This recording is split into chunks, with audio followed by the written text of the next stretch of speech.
enjoy as Tony gives you news and reviews from AEW. Welcome to the party! Oh my God! Thanks for coming, Sammy! NXT. And it's over! Cross is here to ransack NXT soul! And indie wrestling. It's Wednesday night, Dynamite. Know what's happening in the world of wrestling without the hate and clickbait. And now, your host, Tony.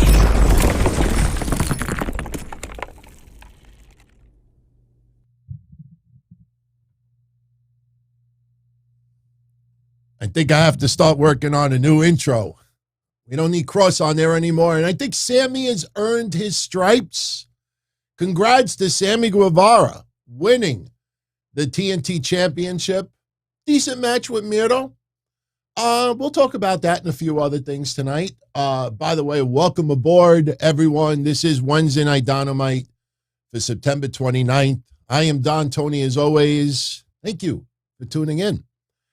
All right, let's talk about a couple of things right off the bat. AEW tonight, Rochester, New York, hometown of Brody Lee, John Huber. Yesterday, I was talking about this on Patreon. I was a little annoyed. They had a 3-hour documentary tribute to Brody Lee that streamed in Rochester, New York. How they don't have that capability to make it available online yesterday is beyond me. But hey, something tells me down the line we'll probably be able to see it. Maybe they'll put it on YouTube, you know, make some advertising revenue so it could go to the new John Huber Foundation, which we will talk about in a couple of moments. But if you saw my preview, the preview I wrote a couple of days ago before I revised it tonight as the show was going down, you know, all I was being told was that, you know, obviously this being in Rochester, because remember, AEW was supposed to be in Rochester last year. COVID hit. That was supposed to be Matt Hardy's debut, which was true when he cut that promo tonight. But they were really emphasizing a tribute to Brody Lee again tonight. His son was there. By the way, you know, very, very cool moment, I thought, you know, seeing that in the crowd, you know, everybody having the Brody Lee. That reminds me of They Live. Remember the signs in the movie They Live? I don't know. Every time I see a sign with a font like that, with that black background with the white border, always reminds me of the movie They Live. But, you know, showing a lot of love to John Huber. Thought that was a beautiful moment as well. His wife came out there, and I thought to myself, you know, we're really going heavy on the tribute for Brody Lee. Probably not going to do another one for quite some time. You think, okay, it's a lot of talk about Bray Wyatt. Where is he going next? All right, and I'll get back to that in a second. Then I was thinking about it. I'm like, okay, Eric Redbeard, Eric Rowan. You look at all the people that AEW has signed over the last 9 months, 8 months, and you would think, especially when you see some of these wrestlers that aren't even under contract that make an appearance here and there, they have not brought this guy back. I'm thinking, okay, wouldn't it be pretty cool to at least maybe see Eric Rowan again tonight? No. And the thing that really got me going the last couple of days, I posted this as the preview for tonight's show. I might leave it. Now, yeah, you know, we talk about no compete clauses and everything like that, but the thing is this. If everybody would have focused for the last 2 weeks that, oh, Bray Wyatt, you know, probably is not going to be able to go because there's no compete, and I don't think WWE is going to negotiate that, which would be kind of messed up. Because could you imagine Wyndham Rotunda doing an interview down the line if he doesn't go back to WWE, which don't throw that out the door yet. That could still happen. We were fantasizing the last couple of days that maybe Bray Wyatt had something to do with Finn Balor go tumbling down on Extreme Rules. But can you imagine Wyndham doing an interview about Brody's passing, mental health, and a bunch of other things, and then finding out that WWE would not, at minimum, let him show up at this, just to pay a little tribute to his friend? That would make WWE look awful. And I personally think that I don't think they're that petty, even though, yes, AEW is a competitor. I've always said it. AEW was competition for WWE since day one. And when people say to me, even to this day, oh, DT, how could you say that? $1 billion company, AEW is nowhere near that. How can you even say that 2-3 years ago? Well, it's simple. WWE does not want competition, period. I think it was Eric Bischoff that said a couple of days ago, Vince McMahon, when he gets pressured or there's competition, that's when he enjoys it the most. Bullshit. Do I think Vince McMahon loves a challenge? Sure. I think that gets him going. But you look at TNA, NWA TNA back in the day, the simple cookie gate made WWE get triggered. They wouldn't even let NWA TNA have events in certain towns that WWE would sometimes visit. It's like a restaurant that is in business for over 50 years, the leader in blah, blah, blah, blah, food and entertainment. And then you get a tiny little place that's going to open up a couple of blocks away. It's not itty bitty. That restaurant is like, no fucking way. We get all the business and everybody else gets nothing. So I held out hope. Maybe we get Bray Wyatt making an appearance. They've been teasing all his Dark Order stuff. Think about this. Think about the storyline with the Dark Order for the last 6 weeks. But Hangman Page is going to be the glue for the Dark Order. Does anybody really, truly want that? No, they want Hangman Page to go for the AEW heavyweight title. Think of the storyline. Come on. This isn't just about an indie event and everybody goes home happy. Think of the storyline, what they've been doing. Why? Because it's a tribute show and Amanda comes out. And Evil Uno's like, all right, I got to break my glass so I don't. Like Curly from the Three Stooges. Evil Uno's being the biggest asshole for the last 2 months. And because he wants to walk off today and Amanda comes out, get back in that ring. Come on, man. Think of the storyline. Where's it going to go from here? Who's going to show up? Leo Rush? He's going to be the leader of the Dark Order? Come on. So when I post things, trust me, I think it through.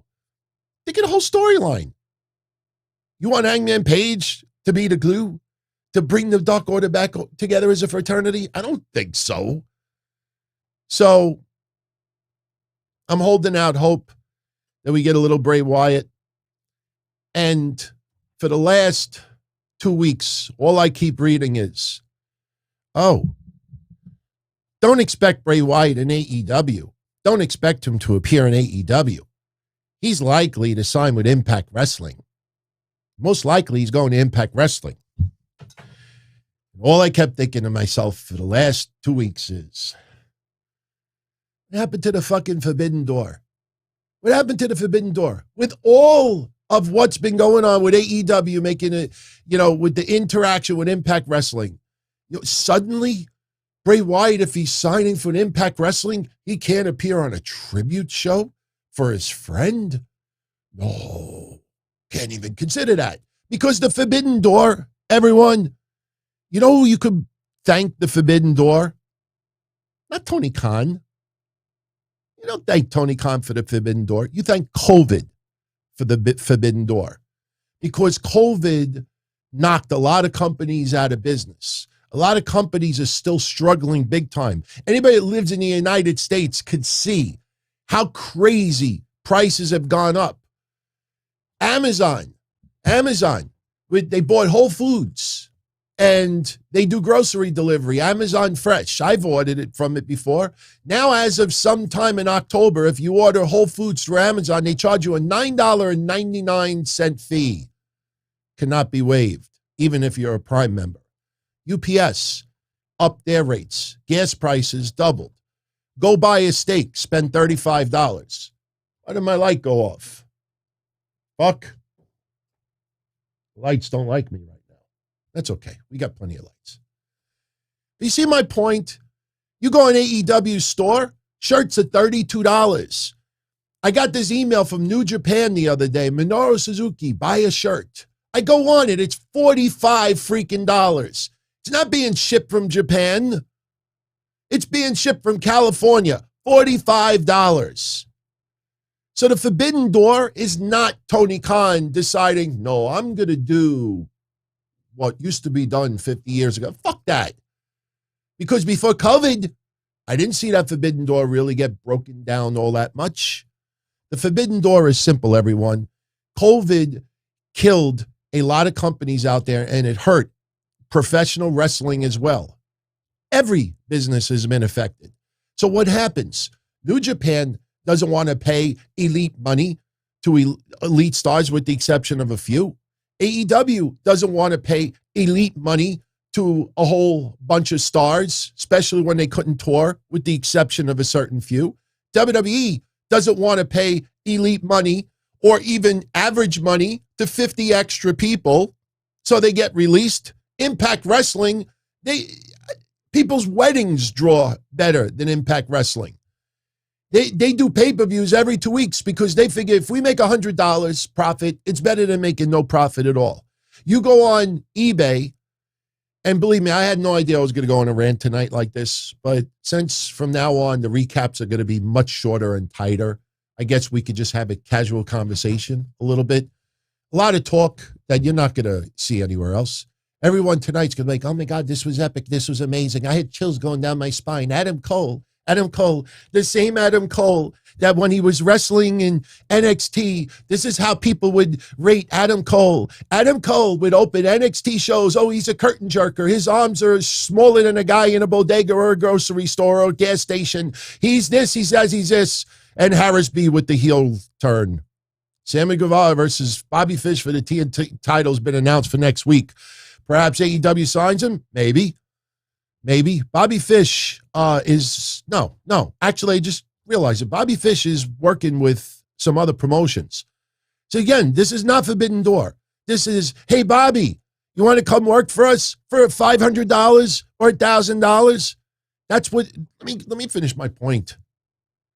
So this is the Adam Cole that so many people laughed at. The MVP of NXT for the last couple of years, and how many people with their wise-ass jokes. Now because he's on AEW. Oh, boom, baby. I am a huge fan of Adam Cole. Anybody follows my shows. I shouldn't have done that. These people are jokes, man. Seriously. So what happens? All these promotions out there, they can't afford to pay WWE money. So what happens? They offer much smaller contracts, but you could Twitch, but you could YouTube stream, you could game, you could work indies as long as it doesn't conflict with us. You could sell all your merch. You could do this, you could do that, you could do this, or you could do a little this, or you could do it that, or you could do it this. And that's why you got what you got. There's no Forbidden Door because Tony Khan is a revolutionary. No, it's because of fucking COVID. And the further we get away from COVID, the less you'll see that forbidden. Don't you realize that many times when the Forbidden Door gets kicked down, that the wrestler just happens to appear for GCW, MLW, WWW, LLW, AAA, Triple. You ever notice that? Oh my God, it's Kenta, the Forbidden Door. Oh my God, one tag team match gone. Oh my God, who is the guy that the Inner Circle brought in? Oh my God, I'm drawing a blank. Friends, chat room. Who is the wrestler that they brought in? Jeff Cobb. Never mind. I don't need you right now. Jeff Cobb. Oh my God, the Forbidden Door. Jeff Cobb. Yeah, one appearance. Minoru Suzuki. Oh, he just happened to be doing GCW and Philly and all this other stuff. But everybody else, oh, I'm shaking right now. I'm crying. I'm speechless. I got these goosebumps, and it's just causing me to. That's what the forbidden door is.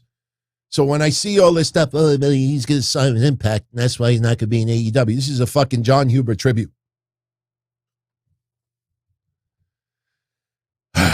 All you got to do is, see, a lot of people fear out there that if you don't kiss ass and make everything epic, amazing, unbelievable, if I died tomorrow, I'd die an ecstatic, happy AEW fan or NXT fan or WWE fan or anything else. Unless you are radical over the top, they think that you won't get support.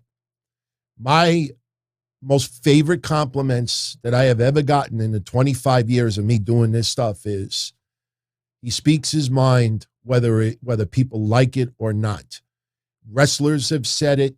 People behind the scenes that don't want to get trolled have said it. I just tell you exactly how I feel. And trust me, find me one podcast out there that's going to say the shit that I said tonight. Yeah, maybe someone will say it after I said it because, hey, that kind of makes sense. But let's be honest. AEW tonight was a fun show. Let's also be honest that I think they have more wrestlers on that show tonight than the Royal Rumble. I'm not kidding. We had a 16-man tag. The Elite is like 8 members. We had, do you realize how many people? We had 4 talking segments, one after the other tonight. And I'm not complaining. But we had Ruby and Britt Baker go back and forth. We had Matt Hardy go back and cutting a promo. We had Leo Rush cut a promo. We had FTR cut a promo. We had Dan Lambert cut a promo. We had Hikaru Shida cut a promo. We had Serena Deeb cut a promo. All in a row. Do that on WWE TV. And let's see how people react. Fucking WWE, 5 fucking promos in a row. Who's that? Shane. Happy anniversary, my friend. Happy anniversary. So, Darren says that I'm 99% hating clickbait. I'm not hating on nothing. I'm enjoying the shit out of this stuff. But, let's also be honest. What AEW is doing is not maintainable. You cannot have 50 people on every 2-hour show. It is extremely expensive. Right now, because of coming out of COVID, look, let's also be honest. COVID, the damage from COVID is going to last for years. It's not ending anytime soon. So these deals that AEW's worked out with a lot of these wrestlers, it's going to last probably about 2 to 3 years. So for us wrestling fans, enjoy it. I always say, be loud, be proud. Whether you love AEW or you love NXT or, God forbid, you love both. Be loud and be proud. But just understand, in business, it's like having a supermarket and the delicatessen has 3 slicing machines and you have 9 people working behind the counter. Oh, it's just smooth. Yeah. After a while, you can't afford 9 people behind the counter. Darren Gordon Hill feels that the show was utter trash, stupid squashes and meaningless words and cheap pops and heat. Sammy not on TV in ages, beats Miro clean and is still good. Yeah. Sorry for giving you a one-word answer, but yeah, it was a fun show. I mean, let's be honest, it was a fun show. But money-wise, believe me when I tell you, and I even think Tony Khan would have the balls to say it. Tony Khan, I think, would say it, that if COVID never hit, you would not see the roster you have right now. No, you won't see it. I mean, look back to WCW. When the NWO was at its peak, and you look at all the people they signed, all right, and just understand, my God, friend of the show just sent me this today. It dares me to have it. There's only thing I hate more than smelly coochie is sour gum. And you go back to WCW and NWO, you had condoms, cologne, gum, candy, fruit roll-ups, cookies, cake, balloons, party favors, birthday stuff, cards, decks of cards. You had everything about figures. They had thousands of that. We just blew up the Bill Goldberg battling bop bag. What does AEW got? Shirts and figures. It's not sustainable in a long term. And you keep throwing out 50 guys, 60 guys, and gals. It's not sustainable. It's just not sustainable unless you want to pay $50 a shirt down the line. Think I'm wrong? No problem. We could disagree. I totally respect that. But I'm telling you, you got to look at it not as just feel-good moments, but you have to look at common sense in business. If that was the case, other successful companies would add 60, 70 people on their shows all the time. We had a 16-man tag match tonight. And again, as a wrestling fan, I'm not complaining because as a wrestling fan, I'm entertained. But as far as the business side goes, look, I don't name drop many people on these shows. But, I started paying attention to a guy who really works hard on his ratings analysis, and his name is Brandon Thurston. And he actually did a podcast a couple of days ago, and he said he's very worried that AEW cannot sustain this, that the fans are going to get used to having these almost pay-per-view like TV shows. And when they start trimming it back and cutting it back and giving some matches that the fans are really going to, not be used to it. Hello. Well, welcome, Captain Obvious. And I'm not criticizing him. I'm just saying that people are starting to notice this. I'm telling you. It's like, I brought this up before. It's like playing a game of Monopoly. I love playing Monopoly. My fiance hates it, which pisses me off because I have nobody to play Monopoly with. Any of you want to play Monopoly online, please? I'm dead serious. Get in touch with me. Uno, Ubisoft or Steam, Uno or Monopoly. You want a player or a tag team partner? You got it right here. Darren says, always expect winners, stands for AEW. What next? 16-man tag? And you still put it over? Yeah, because as a wrestling fan, I was entertained tonight. As a business person, it's not sustainable. It's not. Just also keep in mind how much airfare is involved, how much hotel is involved, how much some of these expenses are. Even if, some of these wrestlers are picking up their own expense just to be part of that show, which does happen. You think some of the more elite wrestlers out there are paying for their own travel? You think they're paying out of their pocket for all that? Are you kidding me? You kidding me? Yeah, SoFly, do I think there's anything to Brian Cage being a bit disgruntled? SoFly, I swear I'm not saying this to be derogatory towards you. But how many months have I been saying that AEW's treated Brian Cage like shit? They made him look like an absolute dumb goof with Ricky Starks. Remember that match? When he literally bent over the rope so Hobbs could hit him in the head so Ricky Starks could win the FTW title? Brian Cage has been treated like absolute shit there. And Brian Cage, here's some breaking news, everyone. Brian Cage does what all of you do. Besides, maybe not working out, not even me. But Brian Cage is doing something that we all should do. We look out for ourselves. And a lot of these wrestlers, they're worrying about their livelihood. They're worrying about their future. They're worrying about paying the bills, having a marriage, having a family. And at the end of the day, you're not going to stay with Uncle Tony, not me, but Tony Khan. It's the same thing with Aunt Dixie.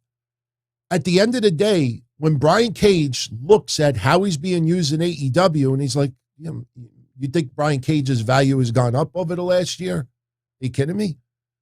I mean, people were a little bit annoyed of Tessa Blanchard being him. Rising Storm Tarrant. Welcome to the family, my friend. Welcome. Crazy Cruiserweight. He used to be a Ty Conti fan when she was in NXT. Now in AEW, he's no longer a fan. Why? Did she turn 40? Some people will get that. I'm only kidding. Cruiserweight, you pissed me off, man. I ate styrofoam on Monday. That hair, foreign hair on it. I seriously. No, but even that tonight. I will complain about this. There was one, really bad spot, and that was the women's tag match. You had Ty Conti and Anna Jay. And you know what? CM Punk tonight on commentary, I loved it, man. He had so many one-liners, and it gave me the same vibe that Jericho did when he first was doing commentary in AEW. But CM Punk is a little bit more brutally honest when it comes to things. Case in point, hey, Anna Jay's not wearing the Dark Order colors tonight. And you would think, tribute for Brody Lee, let's wear matching red. Oh, no, excuse me. I'm sorry. My mistake. Hey, let's have matching burgundy tonight. CM Punk being a little about Cody getting the booze. Hey, let's be honest. The fans don't like him. Yeah, CM Punk, being a little bit too honest. And see, I don't know if Tony Khan in the back is like, no. And then when he'll be like this, and then CM Punk will walk through the back to go take a leak during the commercial break. And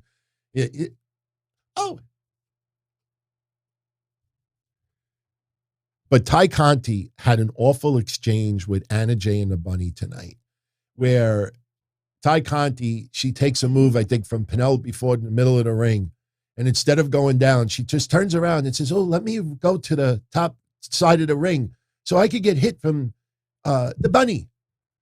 It did look kind of sloppy tonight. But hey, we're getting Jade Cargill versus Thunder Rosa versus Nyla Rose, and anything goes.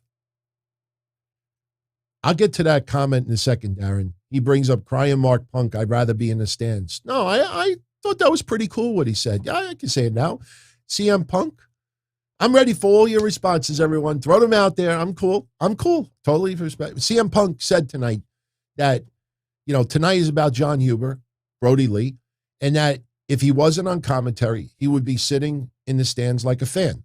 Now, of course, he wouldn't, because then everybody would be going up to him. Can I have your autograph? Can I take a selfie? CM Punk, thank you. You're the fucking man. You're the best in the world. Could you jump on me? Can I have ice cream? But it was, no, CM Punk tonight, you could feel that he's fond of wrestling again. You could see that a lot of that animosity, that angst has gone. But I did get a kick out of one remark he said tonight. CM Punk, when we had MJF and Darby Allin having that verbal exchange in the ring, because that's the next feud for those two, and I freaking love it. It's about time. It's about time those two guys feud. But when MJF was talking about Darby Allin's alcoholic uncle that died in a car accident while Darby was in the car when he was a boy, during the puberty, it just went on and on and on. But Darby Allin is like, you're not going to break me mentally. Anything else you want to say? Keep talking. And MJF leaves the ring. So CM Punk is like, see, that's how you confront the bully. That if you stand up to a bully, the bully leaves the room. And I was thinking to myself, yeah, or you block them on Twitter. That's because, that's what happens. I think a lot of people are not used to Darby Allin having live promo exchanges with some really upper tier promo cutters. So Darby Allin might have come across a little bit dry tonight. I had no problem with it. The guy is 14 years old? And I'm joking. I'm saying like he's still got so much to develop. Look at Daniel Bryan. And I'm saying Daniel Bryan, not Bryan Danielson, to make a point. Look at Daniel Bryan when he first went into WWE. And his promos were, and look at him now. You just look at AJ Styles when it wasn't the greatest promo. He's not still the greatest, one of the greatest, but AJ Styles now, confidence. Back in the day when AJ Styles would think he's getting into a groove, and then the stuttering happens. He'll be in TNA, and Abyss. Now the fucking guy is smooth as silk. Got to give it time, man. Got to give it time. I know. We kind of got that tonight. Roger Rubio, block him on Twitter. It is. CM Punk is one of the few that still has me blocked. I don't really care. I speak my opinions. Not everybody. Then again, you want to know something? Back in those days of my podcasting, I was think sometimes I was a little bit too much of a forced asshole. So I think just some people online like, oh, I don't want to fucking even see this guy shit on my wall. So I honestly, if I was CM Punk, I would have blocked me too. Be honest with you. But there's no denying CM Punk looks like he's having fun today. He looks like, and I say today, meaning 2021. Great on commentary today. So anyway, so that's why I really focused on the Bray Wyatt appearance today, because when are you going to get another John Huber tribute? You know, I didn't see this 3-hour documentary that was put out in Rochester. I don't think it's an AEW produced documentary. So my number one question is Wyndham Rotunda interviewed on this? I mean, Rochester is doing a documentary on their hometown boy, Brody Lee, who passed tragically. So I'm curious if he's on there. So, all right, before we start bringing this together, there's an announcement today. Yes, I'm wearing my Brody Lee tribute shirt. I got another one I'm going to have to order. I'll probably do it tomorrow. By the way, for everybody who won trivia contest prizes from yours truly the last 10 days, everybody is done. So there was a couple that I had to order still. Everybody is on order. So I know some of you already received your shit. Some of you, you know, especially with the AEW shirts, those take a little bit extra time. That's theirs, though. I don't print them here. But so you'll be getting your stuff shortly. But today they announced this, the John Huber Legacy Foundation. Now, I'd like to read this for my audio-only family out there that is tuning in. And it says, late wrestler's wife and brother start a non-profit organization. This is interesting. This is very interesting. Now, you listen to this closely. On the same day, All Elite Wrestling makes its debut in John Huber's hometown of Rochester. His family and friends are announcing the creation of the John Huber Legacy Foundation. The foundation will focus on providing support to people in creative fields who have not taken the next step in their career because of family obligations. Quote, John almost gave up on his dream of wrestling because of his family, said Amanda Huber. He got the call to move up to WWE while we were in the hospital with our first child. I can't think of a better way of honoring his commitment to family and his career than to help other people who are facing the same dilemma. Beginning in 2022, the foundation will select a group of creative individuals to support with resources, connections, practical skills, and direct funding. The cohort will meet throughout the year to learn from experts in areas including business planning, artist management, public relations, brand management, finances, and I think it's IP law. Since the print is very small when I'm reading right now. That's why I got glasses on. These skills and connections will help them provide for their families while also helping them pursue their dreams. Quote, many artists and wrestlers are never taught how to manage their finances, investments, and assets in a way to make their family secure, said Chris Huber. Like our father, John always wanted to make sure he was making decisions that were the right decision, not only for his career, but also his family. The foundation will announce its first application round in early 2022. Now, before I give you my thoughts on the foundation, straight up, AEW is selling this shirt. And all of the proceeds, remember what I have said in the past, there's a big difference between profits and proceeds. All the proceeds will benefit the John Huber Legacy Foundation. What that means, for those that still don't understand the difference, when you see a shirt store make a tribute shirt, like Collar and Elbow, they made one for Daphne. I have mine on order. I still haven't gotten mine yet. Maybe I'll get lucky and have it in time for tomorrow. And by the way, it's definitely worth mentioning again. Big shout out to an artist by the name of Tim Tap.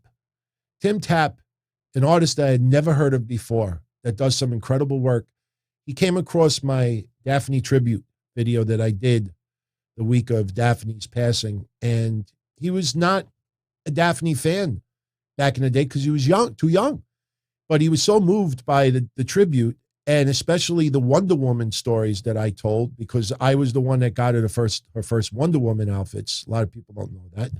Is he actually did some artwork paying tribute to Daphne.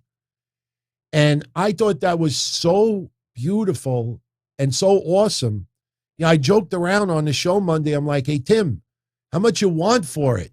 Even just put it on loan. That's got to go on my wall for a little while. Make a photocopy. So for those that love that artwork, he sent me an email yesterday. He's like, I'll give it to you. You can have it. So I wanted to just express publicly my gratitude. I'm going to send him a couple of things anyway.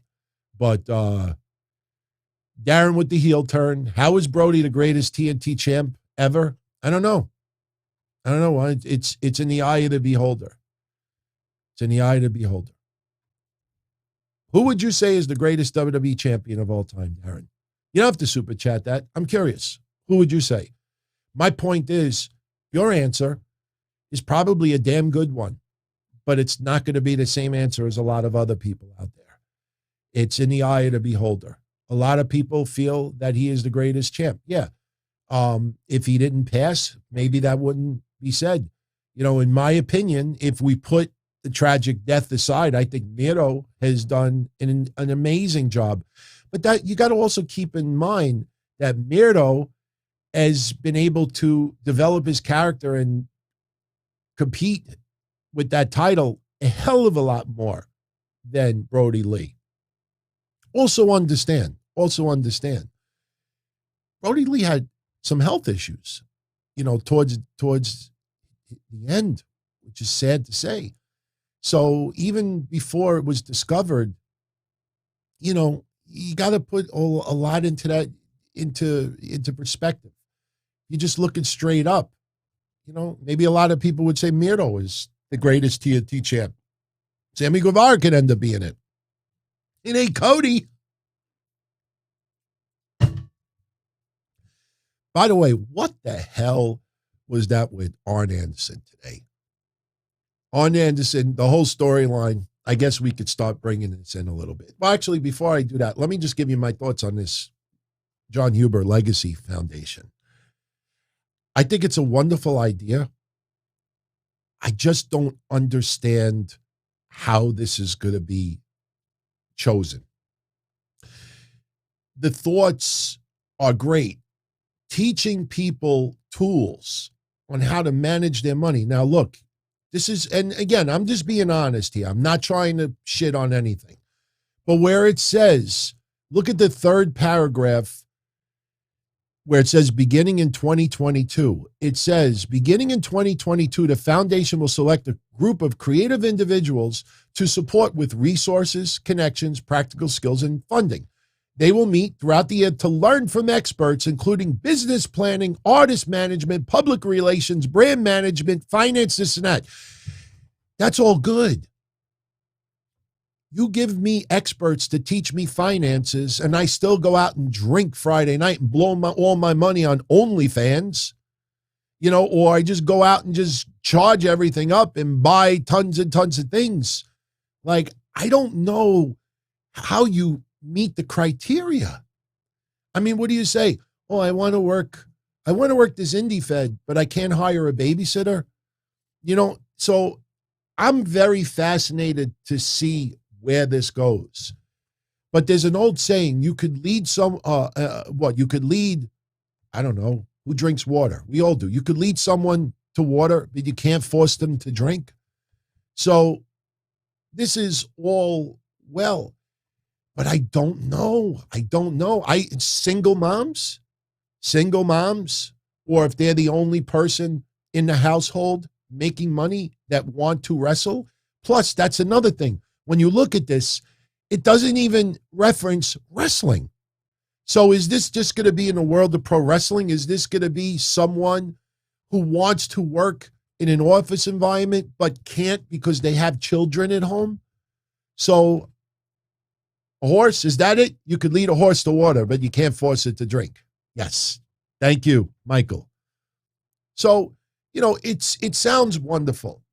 And again, I am not criticizing it, complaining about it. It's just I have immediate questions that, I think will be answered. I mean, the foundation sounds beautiful. I'm just really curious to see how this actually gets implemented. Are there going to be seminars? I mean, are you going to just have like classrooms of people, and somebody speaking? It's a good thing. And you know what the bottom line is? Even if that doesn't succeed, the one thing that's awesome is that there's a lot of people that want to carry the legacy of John Huber's name, and they want to keep it alive. I mean, no foundation is needed to do that. The friends, family, fans, co-workers, everybody will keep his legacy alive, no question. But the family wants to do something more to try to help others. And for them, this is where they see it going. So if you have the means and you could afford to buy the shirt, remember the difference between profits and proceeds. When you have I was going to say before, when you have a shirt company that says all the profits will go towards whatever. And that's nice and everything. But when they say all the profits, what that means is that they break even. They break even.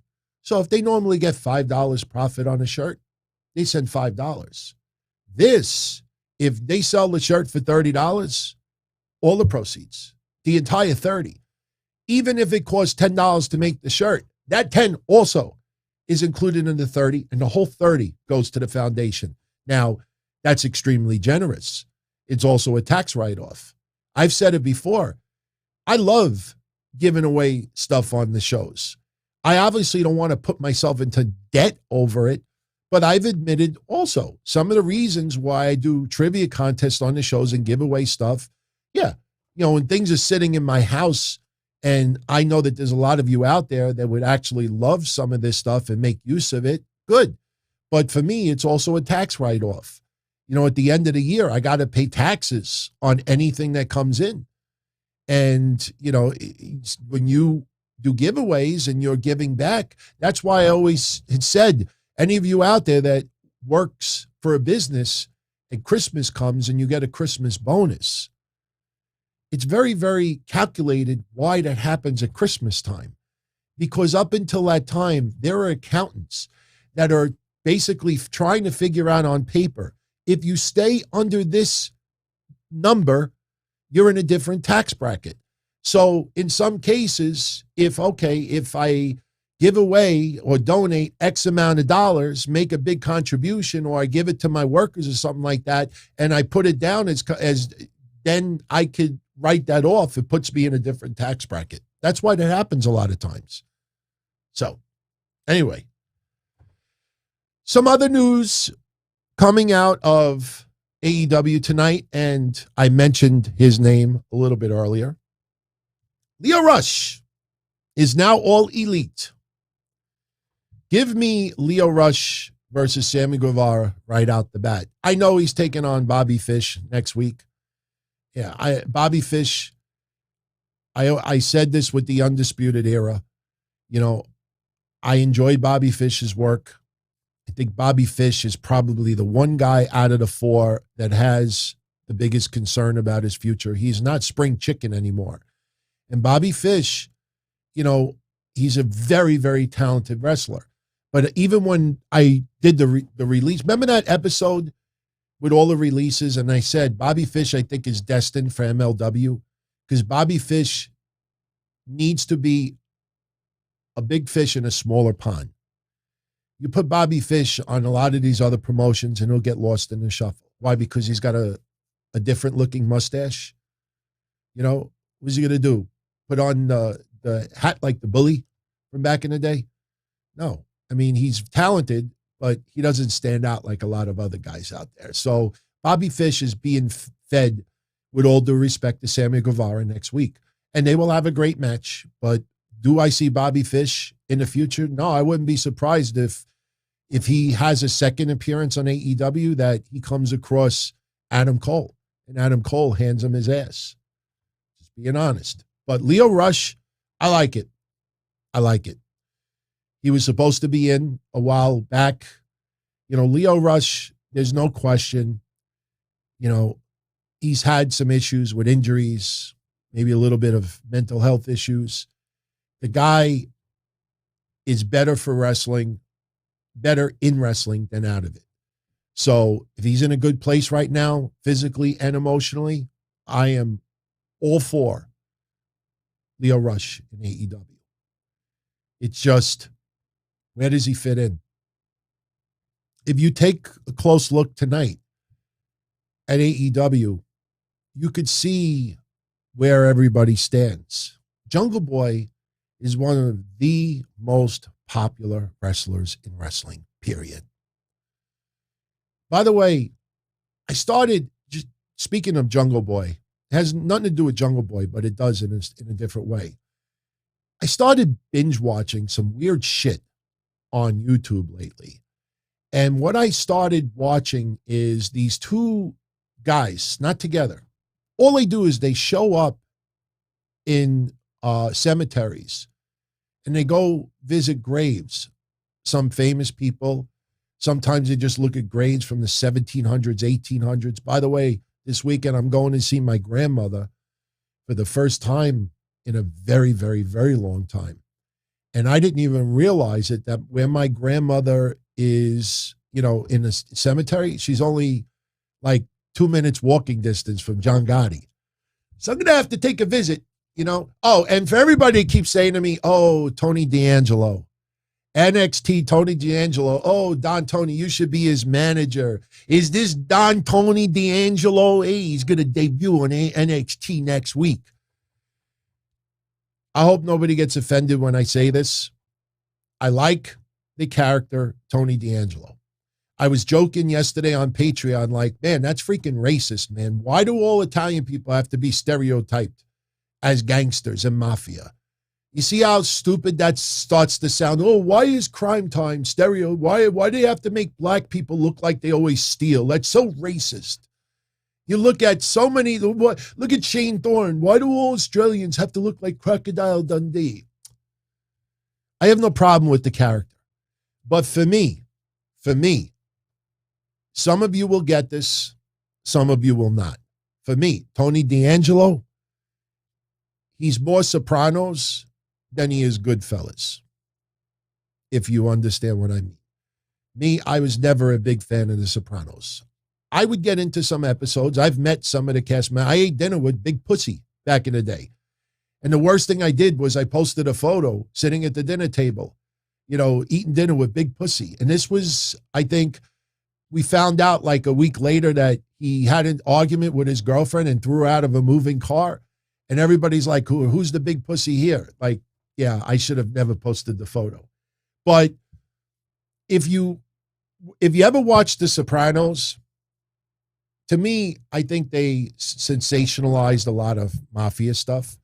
But if you look at The Sopranos and you look at Goodfellas, two totally different animals, two totally different cultures, even though they were, a lot of Sopranos guys, if they came to Howard Beach, where I live, because I only live about 5 blocks from John Gotti's house. Some of his family members went to my wedding in 1999. And I'm not saying it to be a character. My only point is, some of those Sopranos characters, if they came to this neighborhood, a lot of people, hey, how you doing? Hey, maybe we got this. Fuck you. They'd spit in their faces.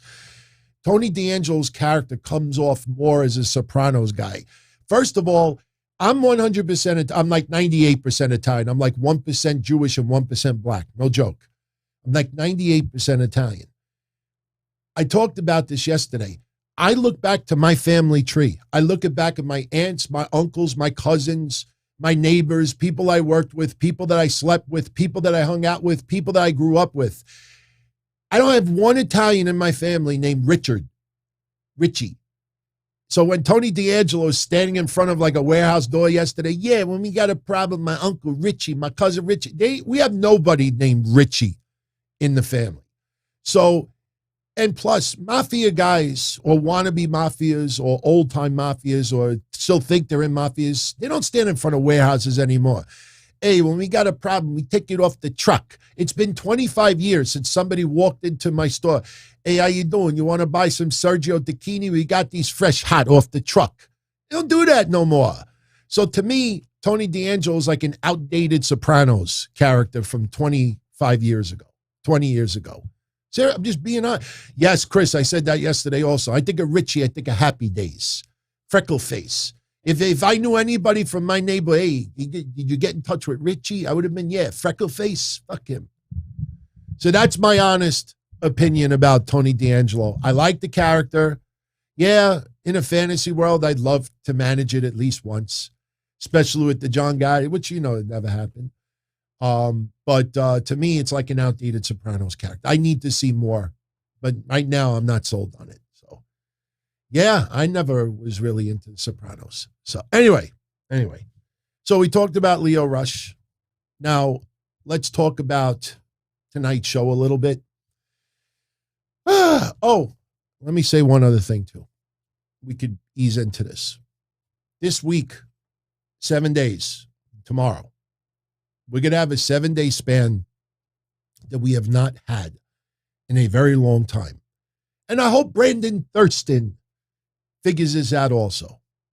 Not trying to be one step ahead of the game, but mark my words.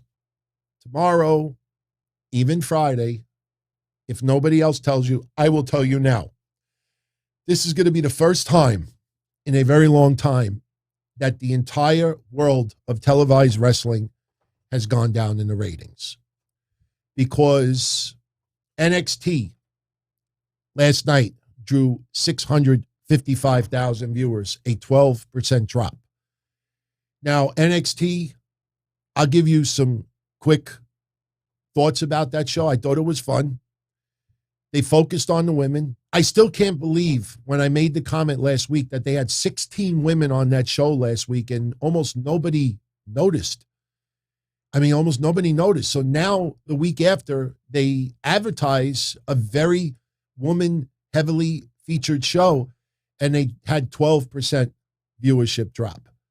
Now, yeah, some wise ass will be like, yeah, but Tony, hey, NXT still outdrew Rampage, CM Punk's first televised match in 7 years, and this is and that. Yeah, but you know what? In defense of Rampage, you had it on from 10 p.m. to midnight on a Friday night. So, of course, the ratings weren't going to be all that great. But when you look, when tomorrow's AEW rating comes out, without a doubt, it should be lower. There's no way you go from AEW Grand Slam and all that shit that was hyped, and then you go today, even though it was a tribute to Brody Lee, there's no way it's going up from last week. Last week, they did 1,273,000 viewers. There's no way you go up from that. Impact Wrestling last week did 117,000 viewers, which was an 11% jump. So what did they do? We had an 11% jump. You have the Good Brothers go on TV. Oh, we're going on vacation. We're going on a much-deserved vacation. Yeah, tell your fans, your viewers that a week, the same show, after your ratings go up 11%. How's about while you're on vacation, Good Brothers, maybe you could, meet up with some of those fans that have been on vacation since Tessa Blanchard left. That's a fact. So Impact's numbers are going to go down. So now if AEW's ratings go down a little bit and Impact's ratings, which is almost guaranteed to go down a little bit, we will have the first 7-day span in a very long time where every show's ratings went down because SmackDown went down 5%. Rampage last week went down a little bit. Raw went down almost 5%. NXT went down 12%. Tonight, what is AEW going to do? I don't know. 980? 980? I think it's going to be hovering right around 1 million viewers, which is not a bad number. But still, if they have 1,055,000, that's still a 220,000 viewership drop. Anyway, so tonight is about Brody Lee tribute. Opening match, Adam Cole versus Jungle Boy. And I love the line from CM Punk. Adam Cole is the type of guy that listens to his own entrance theme at the gym. I mean, that is such a great line.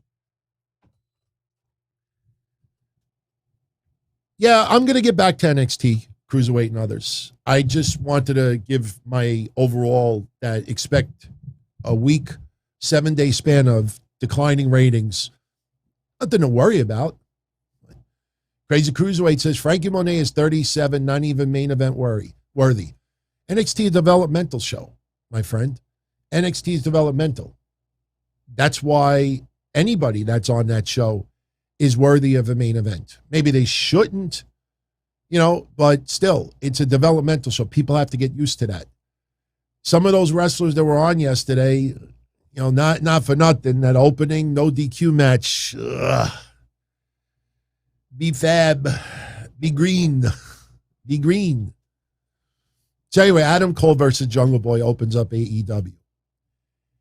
And again, I look at it, I'm having chills right now. This is why people need to just be loud and proud, because they knocked WWE for doing the Bloodline versus the New Day to open up Raw last week. This week they opened up Big E versus Bobby Lashley to open up Raw. Oh, they're hot-shotting the show. Well, 2 weeks in a row, you get Adam Cole to open up a show. So what? People need to let that go. I know we're not in 1985 anymore. We're not in 1985 anymore. But when I grew up a wrestling fan, a lot of main events would be early on the show. Sometimes before intermission. And sometimes the last show on the night, it would go to curfew, or it would be a comedic match. You have a midgets match. You have a comedy match. You have this. You have bullshit. People need to let it go. Once you got into the 90s, and then you had competition, Raw came on the air in 1993, Nitro 1995. Then you had Nitro go off the air, WCW, and then you had NWA TNA come around. And, people were used to, for 20 years, they were used to main events, big-time matches to close out a show. Go off the air. Nitro, how many weeks in a row? We're out of time. We got to go. And, oh, man, we didn't have social media like we do now, where we could see what transpires after the show goes off the air, plus cell phone footage. But now you want to try to, all right, this is such a bad example.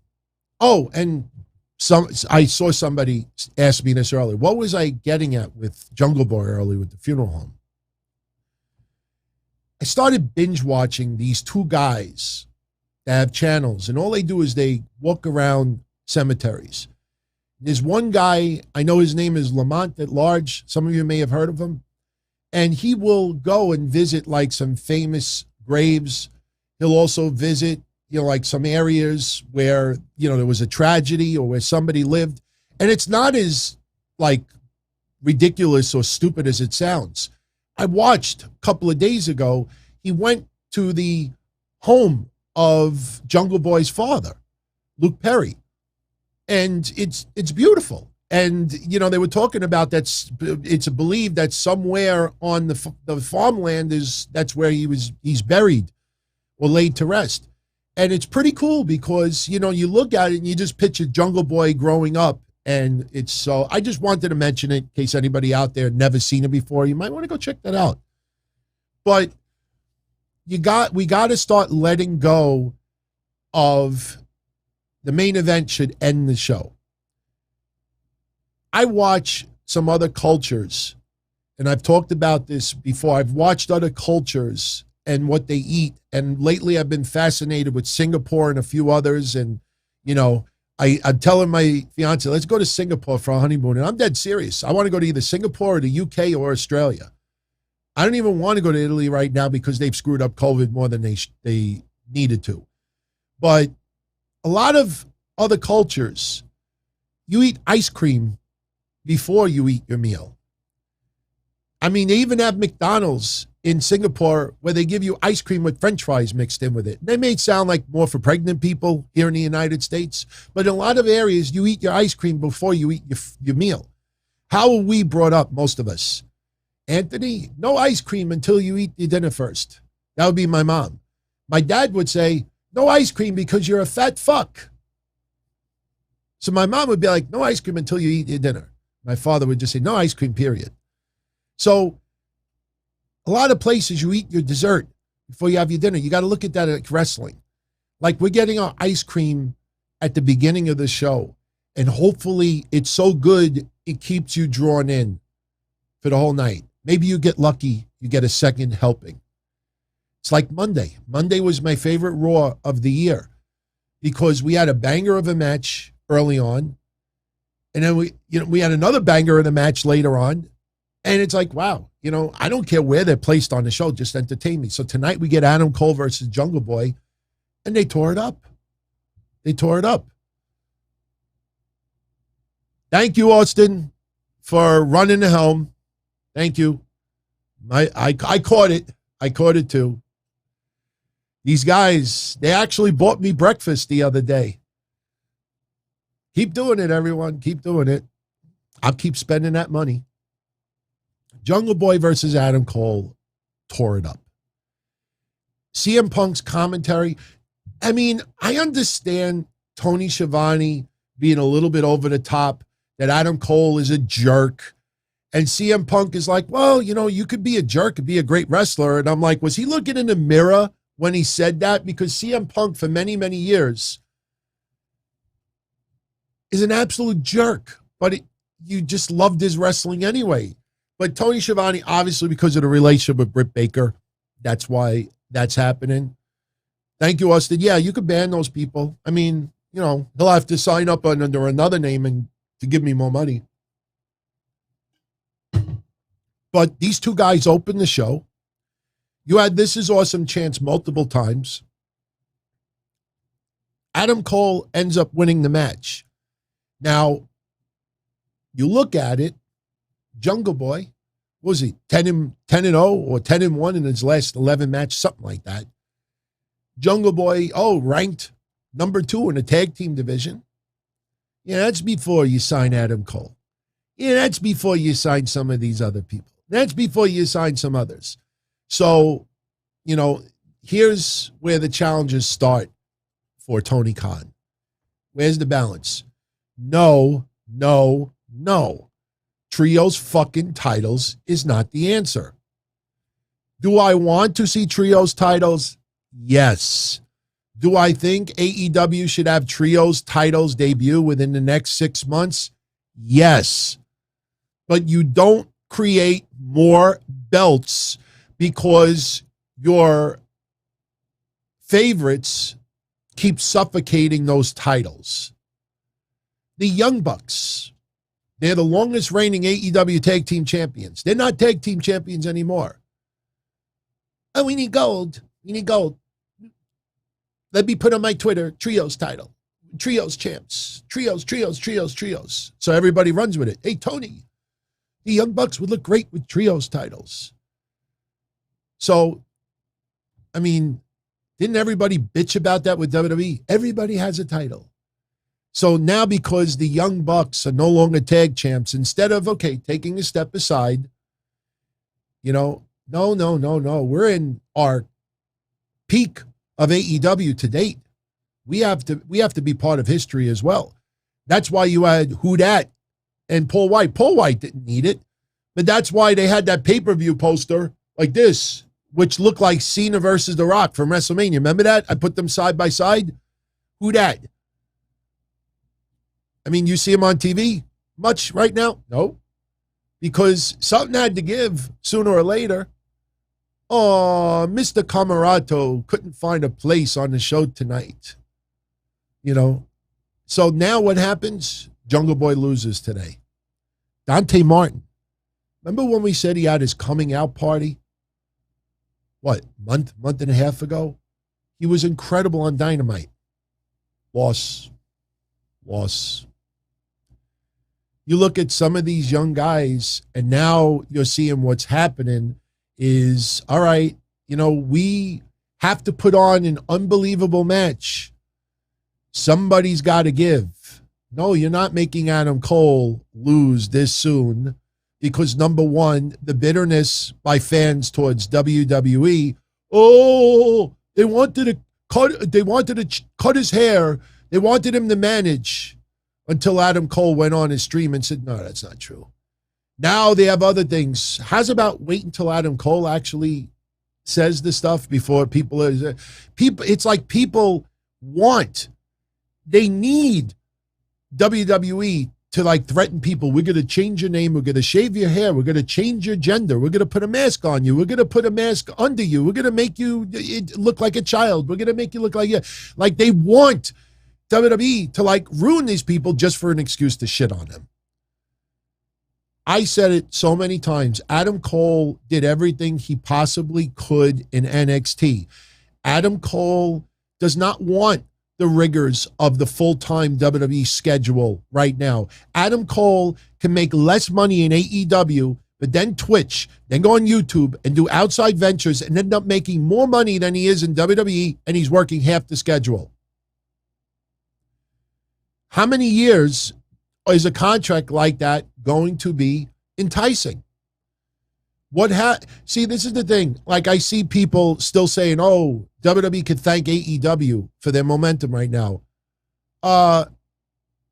Girl, they just sold out MSG, highest grossing SmackDown in its history. That's including Austin, The Rock, DX, Triple H, Mankind, Brock Lesnar, John Cena, Randy Orton, whoever you want to throw, CM Punk, Daniel Bryan, Yes Movement, everything else. Madison Square Garden's event was the highest grossing SmackDown in its history. They didn't perform in front of 80,000 fans. They didn't perform in front of 30,000 fans. Yet they made more money at that Garden show. And you mean to tell me that because AEW is so good, everybody's like, I got to go to the Garden. Oh my God, AEW is killing it. I got to go to WWE. Wrestling is awesome right now. And it's better because we're coming out of COVID and everybody is fucking hungry. Everybody's hungry. So Adam Cole beats Jungle Boy today. Jungle Boy still showed how awesome this guy is and how awesome he could be. The only question is, how long does he stay in AEW? Because at the end of the day, I know Darby could say I'm AEW for life and in death.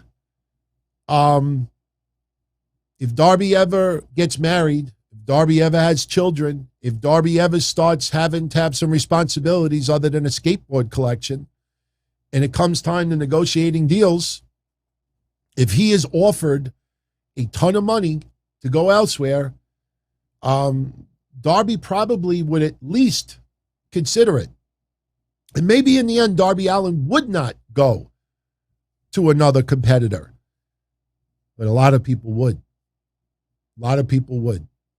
And that's the thing everybody needs to think about. So Adam Cole picking up the win, it's awesome. Adam Cole has got friends in high places.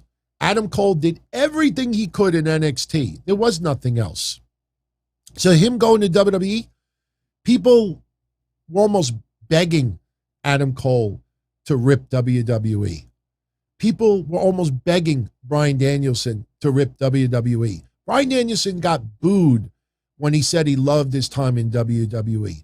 Bryan Danielson got booed because he doesn't want to infringe on WWE with the yes stuff. I know what people are going to say. WWE did not create that. I get it. But it's the same thing with Razor Ramon with the toothpick in 1996. You know, people need to understand business and copyright and trademark and certain things like that. Not just sit back as a casual fan and then think you're an expert. Learn it, and then you understand why things happen the way they do. So Jungle Boy loses tonight. Personally, I know what I'm about to say is going to anger some people.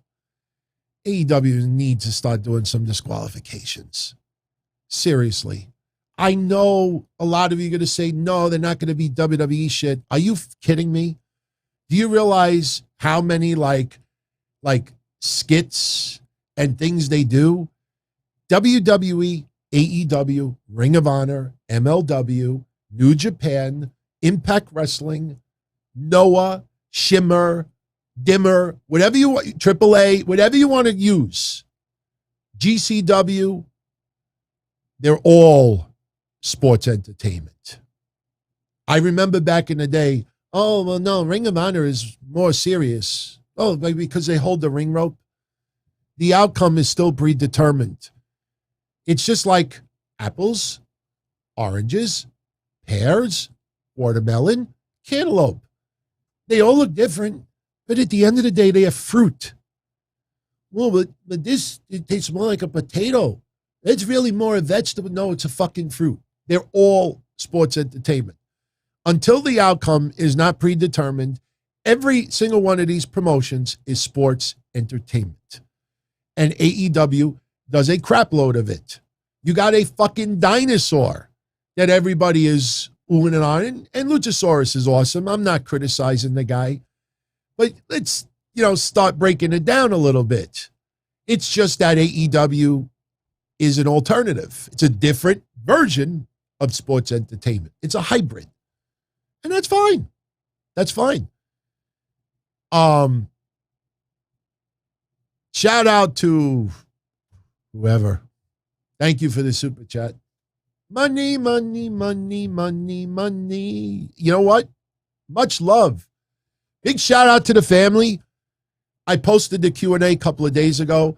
I have an idea that I'm going to share with all of you tomorrow for a future live stream for channel members. Not trying to shut anybody out, but I got an idea I want to share with all of you tomorrow. You let me know what you think. So shout out to these very special people. By the way, tomorrow night, Q&A with Don Tony right here. I had someone, I think it was Rams fan. I don't remember who it was last week, but they wanted me to put available for all of you what a ticket seller match used to look like when I used to work some big time shows. And I found one that I didn't even realize that I actually was managing against Tommy Dreamer. I totally forgot about it. And it is bad and it is funny. So I'm probably going to stream that tomorrow right here on YouTube for everybody. Q&A with Don Tony. So Jungle Boy loses to Adam Cole. Jungle Boy loses, no momentum right now. But again, trios titles, where's it going to go? It's going to go on the Young Bucks and Adam Cole. So what's going to happen? Down the line, we may see Luchasaurus, Jungle Boy, and God forbid, Marco Stunt become trios champions. At that time, that's when the Lucha Brothers will ultimately drop it. And then the Young Bucks will get back to tag titles. So you can't create belts simply because they want certain people behind, as champions. And AEW would be doing exactly what WWE and other places did. Look at Impact Wrestling. Even we have the GFW title, Global Farce Wrestling. We got the Impact. We got the TNA title. But Adam Cole looked great today. He is so over with their fans, the AEW fans, so over. The question is, how do you get new fans to watch that product? Because what a lot of people look at Rampage's rating on Friday. I said all along that Rampage is going to range between 550 and 750. And some weeks it's going to be lower than others because of weather, because of card, because of things, whatever it is, holidays. And what was the rating on Friday? I think hour one was like 550 and hour two was around 750. It was exactly what it was. But again, CM Punk, you had that curiosity factor. Every single week, Rampage has been on the air. Every single week, the rating has gone down from the week before. This week, I believe that ends. I think Friday's Rampage rating will go up.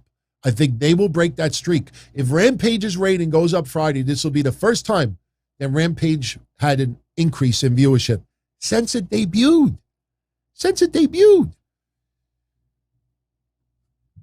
So you had some moments tonight that I even think CM Punk was like, case in point, Jungle Boy kicks out of the Panama Sunrise at 2. And if you pay attention to CM Punk's commentary, that's it. It's finished. Even when they did the replay, that's it. It's over. Jungle Boy kicks out. Later on, you had Sammy Guevara. I can't believe they still have him doing a GTH when CM Punk is there. So what happens? Sammy Guevara hits the GTH on Miro, and Sammy doesn't go for the pin. Beautiful. Does the 630, which is beautiful. But CM Punk is like, pin him. He's not saying it, in storyline so Sammy could win the belt. No, CM Punk is like, that's my fucking finisher. You don't use it as a setup move. So you saw that a couple of times tonight.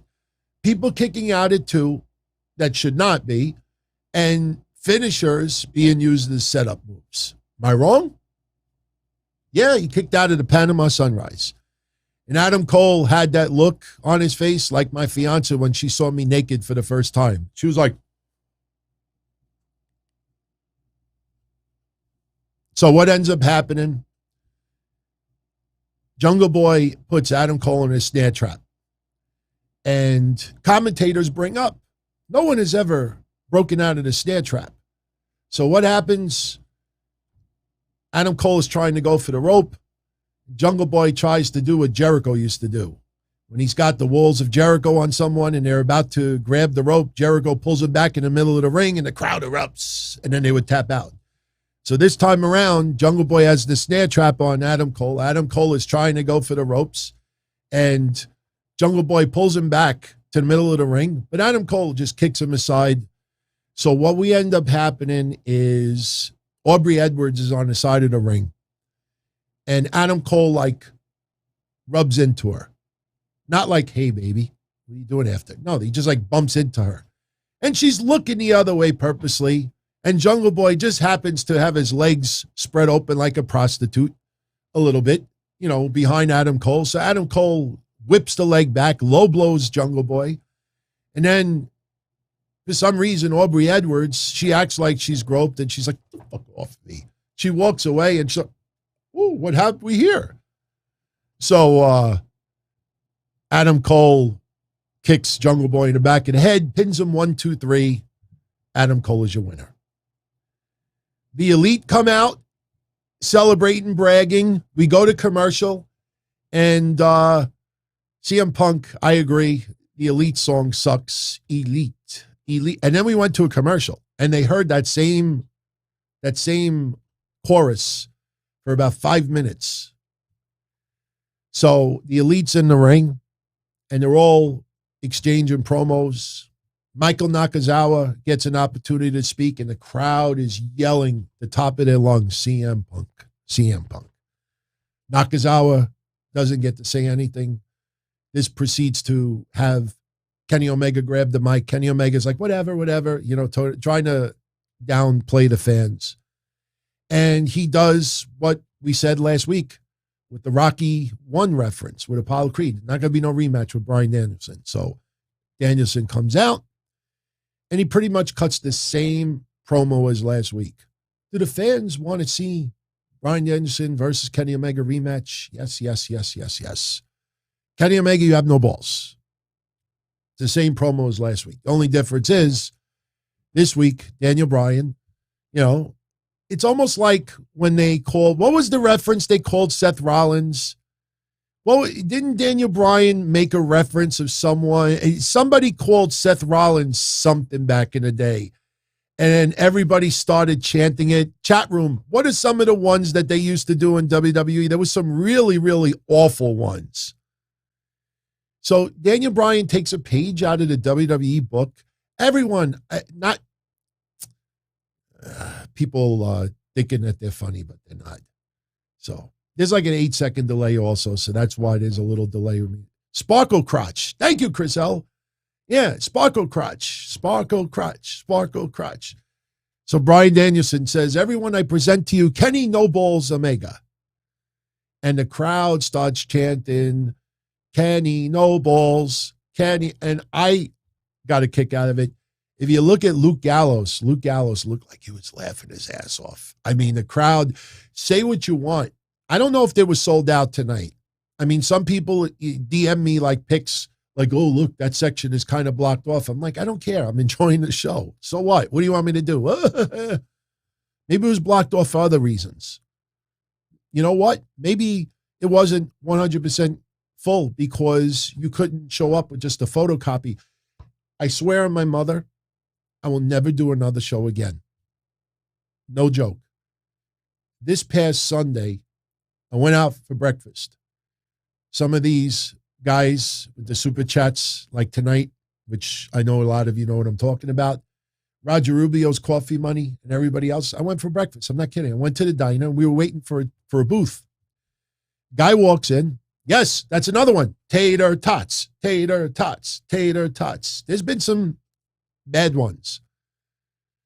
So as I'm waiting for a booth, guy walks in with his wife or his girlfriend. He's like, yes, I want a table.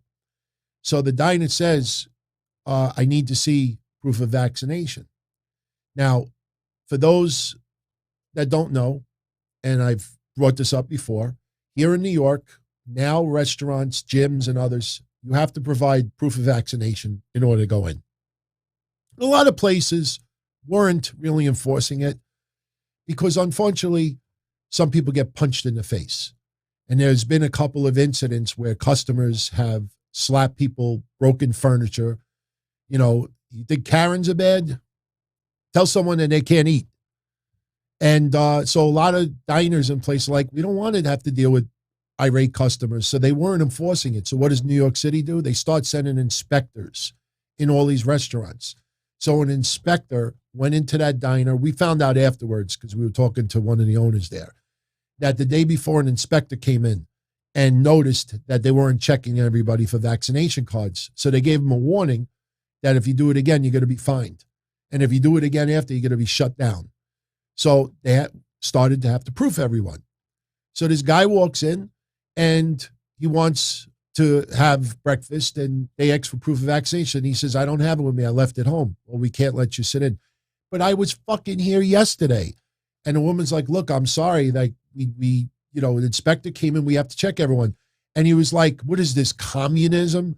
I swear on God, I wanted to turn around and look at this guy. I'm like, where the fuck have you been for the last month or two? This shit was coming.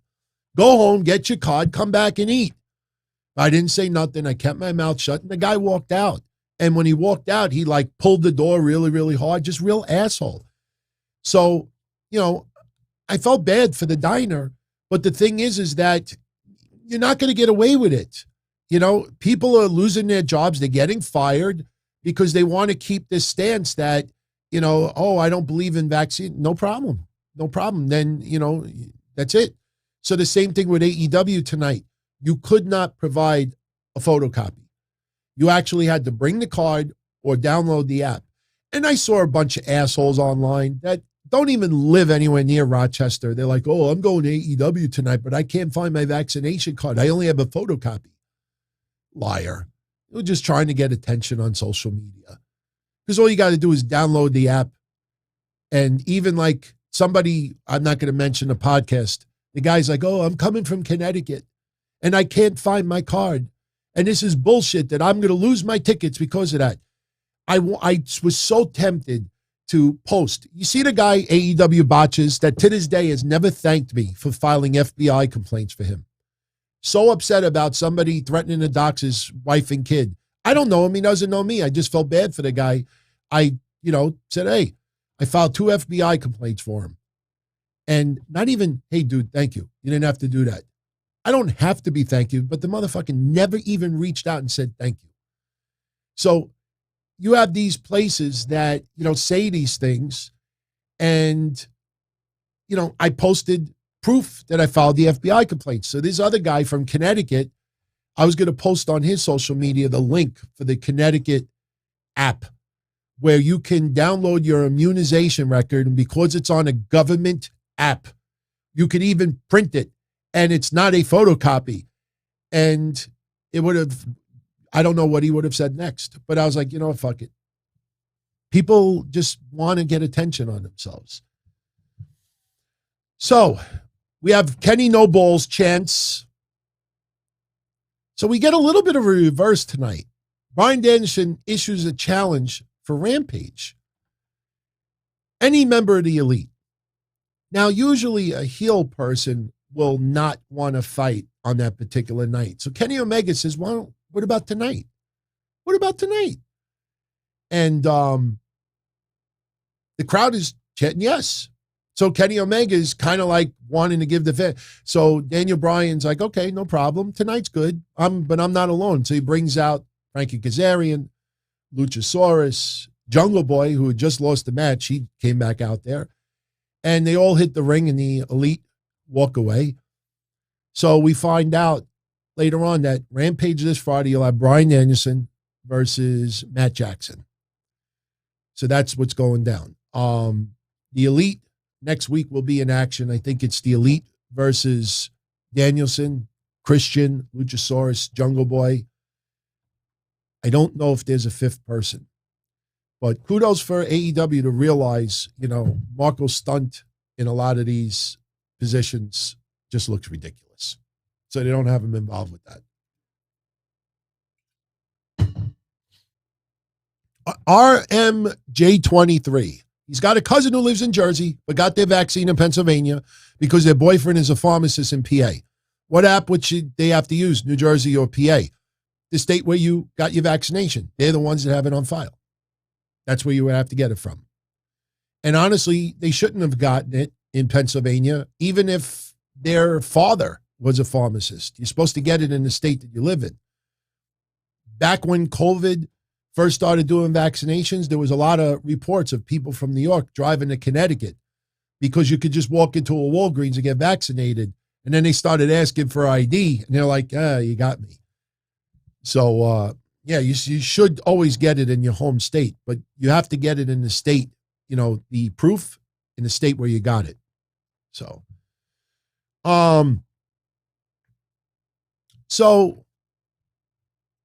we got a couple of matches set for Rampage, which I'll get into in a few moments. We got a couple of matches set for Dynamite next week.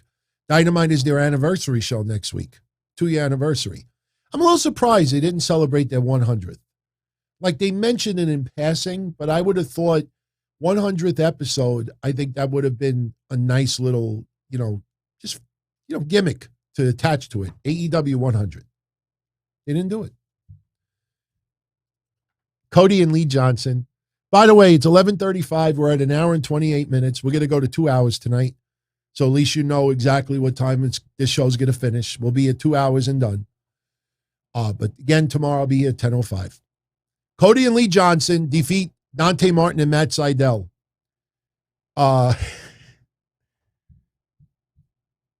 Tonight was Cody and Brandy Rhodes' reality show. And I don't care how many times Cody does interviews and says, I will retire from wrestling before I turn heel. Sir, you have already turned heel. We've talked about it already. This guy, no matter how hard he works behind the scenes, making these magical appearances does not get the fans behind him. Plus, the thing also, and this is why I think Cody has to really embrace this heel turn and be a monster with it. I brought this up before. A lot of you have brought it up as well. With all due respect, and I'm saying this sincere, when the first 30 seconds of this reality show of Cody and Brandy is that you could lose everything in a second, and meanwhile they're sitting in pristine home with stainless steel appliances, and even the flies, the mosquitoes flying around are wearing tuxedos, and they're wearing like high-end jewelry, and outrageous clothes, and they're sitting all prim and proper on a fucking leather couch, and everything is just absolutely perfect, like it looks like it's molded from a dollhouse, and talking about struggling? Sorry, pal. Not in 2021. I don't give a fuck how big AEW has become. You put this prissy, it's like the opposite of the common man. It's the freaking opposite. And look, it's TNT's fault also, because TNT is the one that came to him and say, hey, would you like to do a reality show? We'll just profile you and this and that. I think even the condoms are going to be gold-plated if they use protected sex. Everything. The disposable forks are gold-plated. This guy, no question, works his ass off. And honestly, and I'm being sincere here, Cody, Brandy, they have earned every dollar and they deserve it. But me personally, doing that reality show is flaunting it. I don't care if they show them crying. I don't care if they're up until 5 a.m.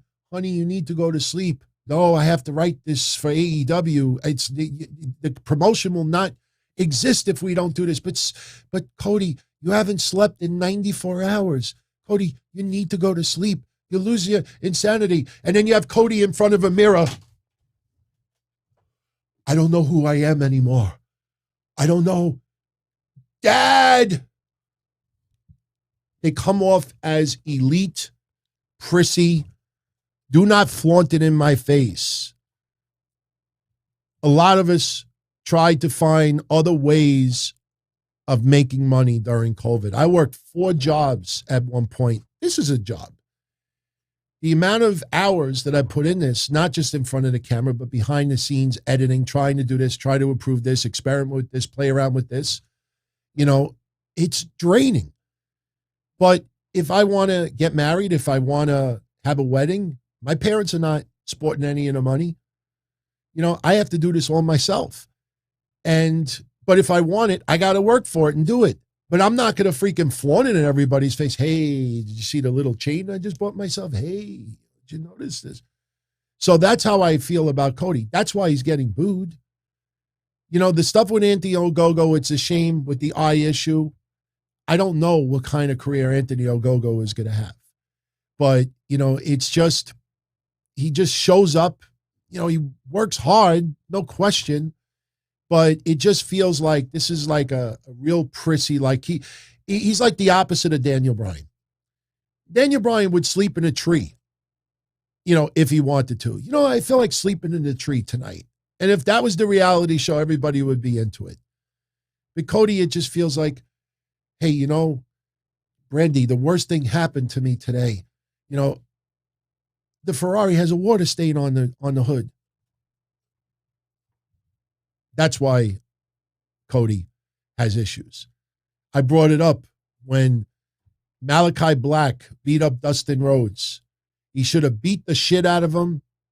And then Cody should have came out to make the save, should have grabbed the boot, put the boot back on. I'll see you at Grand Slam. End of it. No. Dustin loses. Cody's nowhere to be found. But from some chick from some big show happens to be at ringside who jumps the guardrail. And if you jump the guardrail, then you deserve to get your ass kicked. And somehow Cody is in section 505 by chance. And instead of just showing up at ringside and wailing on Malachi Black, no, they got to put the spotlight on him and have him walk 95 rows to get to Malachi. That's why Cody is being booed. And it's just going to get louder and louder and louder. And if I was Cody and if I was AEW, suck that shit up, be a monster fucking heel where everybody wants to see you get your ass kicked, reap your rewards, walk around like prim and proper. And I'm telling you, it'll work. It'll work. If Cody does that, I think people would respect him more because he's embracing it. And it gives a release for fans. Fans want a release. Fans want a release. They want a release. We'll see what happens. But tonight, I don't care Lee Johnson pinned Dante Martin or Matt Sydal. Dante Martin should not be pinned right now, period. But they did. And Lee Johnson, does anybody honestly think like Lee Johnson is advanced in this at all?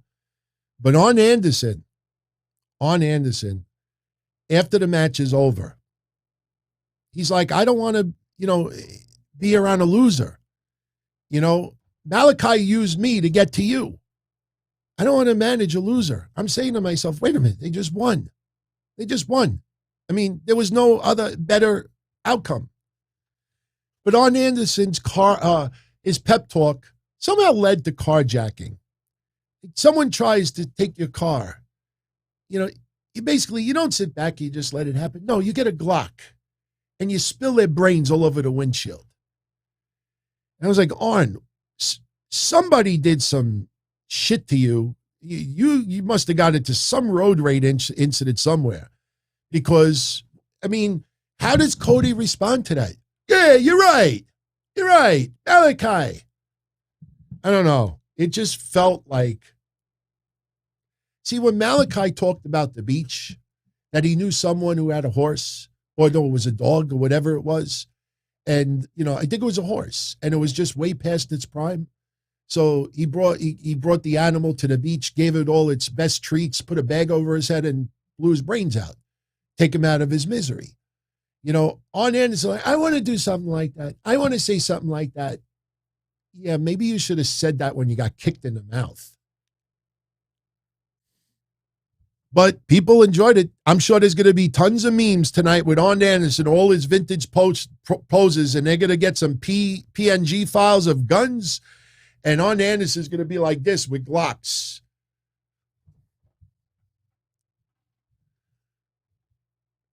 He'll do like NWA.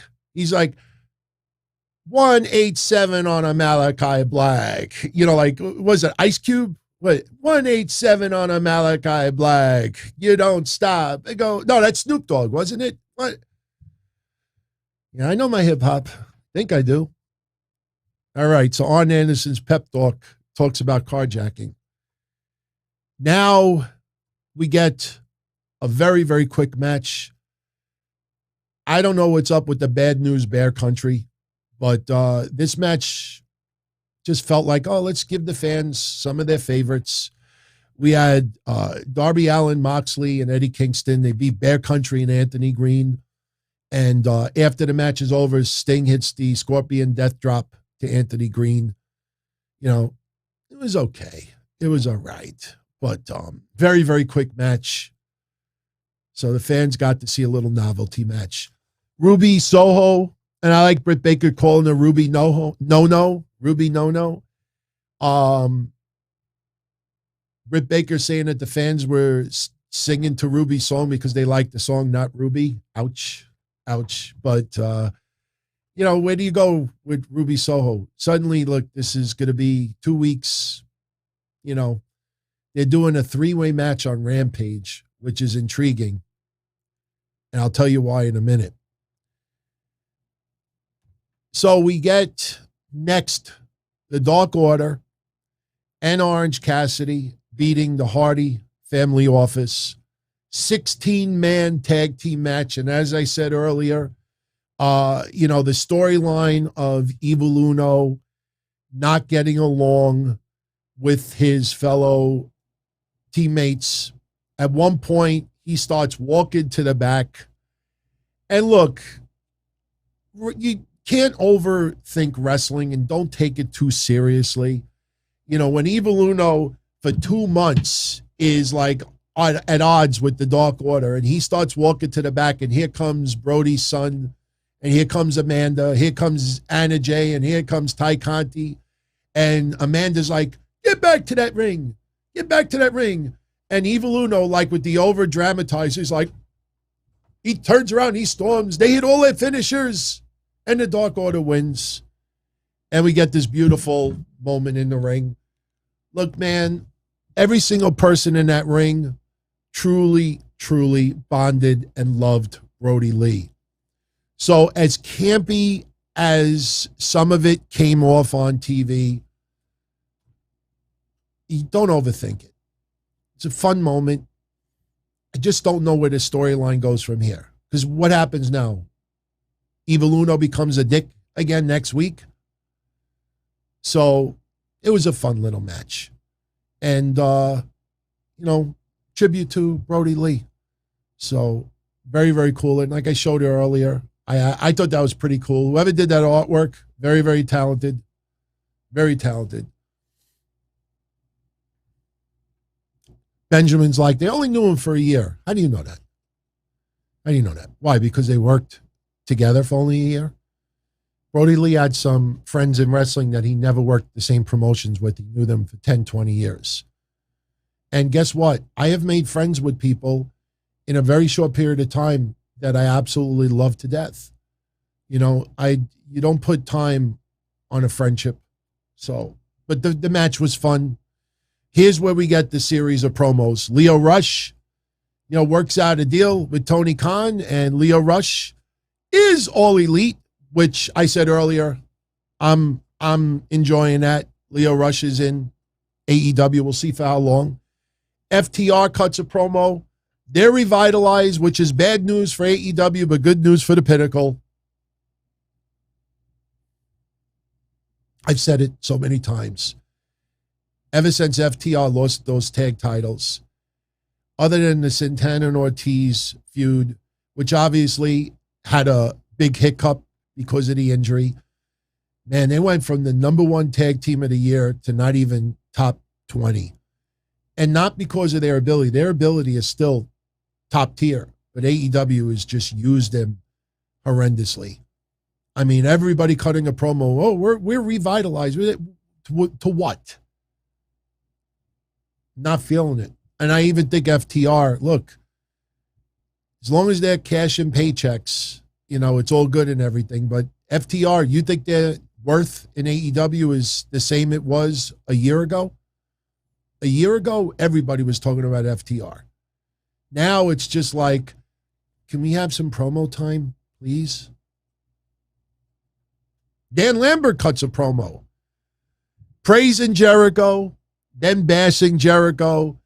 He had some doozies, man. Balls of Jericho. I can't believe that we didn't do spoofs of that back in the day. Oh my God, I think back some of those horrible spoofs that I did, from CM Punk to White American, the Hulk Hogan one I did. I am a white American, fight for the white in every man. That one I can't believe didn't get controversial. And it was dissing Hulk Hogan, obviously, because of the racist stuff. But Bulls of Jericho, oh man, Lambert was on fire tonight. But guess what? Scorpio Sky and Ethan Page, they were on fire as well. Great promo, but what next? Are they going for a title shot anytime soon? I don't think so. Are they going to get a rematch with Jericho and Hager? Maybe. Is they all these promos are great and everything, but what is it going to lead to? When you see the Elite come out, and they're running down their resume, and you realize, add in the fact that they're executives behind the scenes, it's like the John Cena, the Thugonomics, because we were revisiting it yesterday because of Patreon. We have the theme music, the Jim Johnston theme music tournament going on, but it's like Thugonomics. I'm untouchable, but I want you to feel me. Something like that. So Dan Lambert, Scorpio Sky, Ethan Page cut a promo. And Ethan Page, fans are chanting what? Ethan Page owned the fans. Ethan Page probably did one of the best jobs dealing with what chants than people in recent memory. Some wrestlers, as good as they are, they get rattled from that shit. He just stood focused. Man, I'm such a Ethan Page fan. Man, the guy just has it. He just has it. I don't know how far he goes in AEW. They definitely deserve to be tag champs, but that's what happens when you have 95 people on the roster. What are you going to do? What are you going to do? You have trios titles? Okay, who's going to be our trio? Lambert? No. That's why sometimes when you have too many people, it significantly hurts some of your top talent, because how do they break through? Now you hear Santana and Ortiz are going to be feuding with the Lucha Brothers. Santana and Ortiz have to have a title run soon. Soon. By the way, Grizzled Young Veteran showing up yesterday. That deserved the proper win. Soon. I told you. I said, oh, they're going to have to do comedy segments. And they did that one with Cameron Grimes and LA Knight. I mean, they're just not fitting in. Sorry. More promos. Hikaru Shida. She wants her 50th win. And she takes on Serena Deeb next week on Dynamite. That's going to be a banger. Hyping up that 50th win as much as they did today. If I was a betting person, I would bet on Shida getting her 50th win next week. Talk about someone who has done nothing since they dropped the title. Take note of that. Anna Jay, we talked about it earlier. Her and Ty Conti beat Penelope Ford and the Bunny. Anna Jay not wearing the Dark Order colors on the night of tribute for Brody Lee, as CM Punk pointed out. Then we find out more promos. Thunder Rosa, Nyla Rose, Jade Cargill. They're going to fight each other Friday in a three-way. No DQ match. I always thought triple threats were no DQ anyway, but still, anything goes. I wonder if anybody out there is going to say, oh, well, we just had a triple threat, or we just had Extreme Rules, and we just had a no DQ in NXT, so now they're doing it.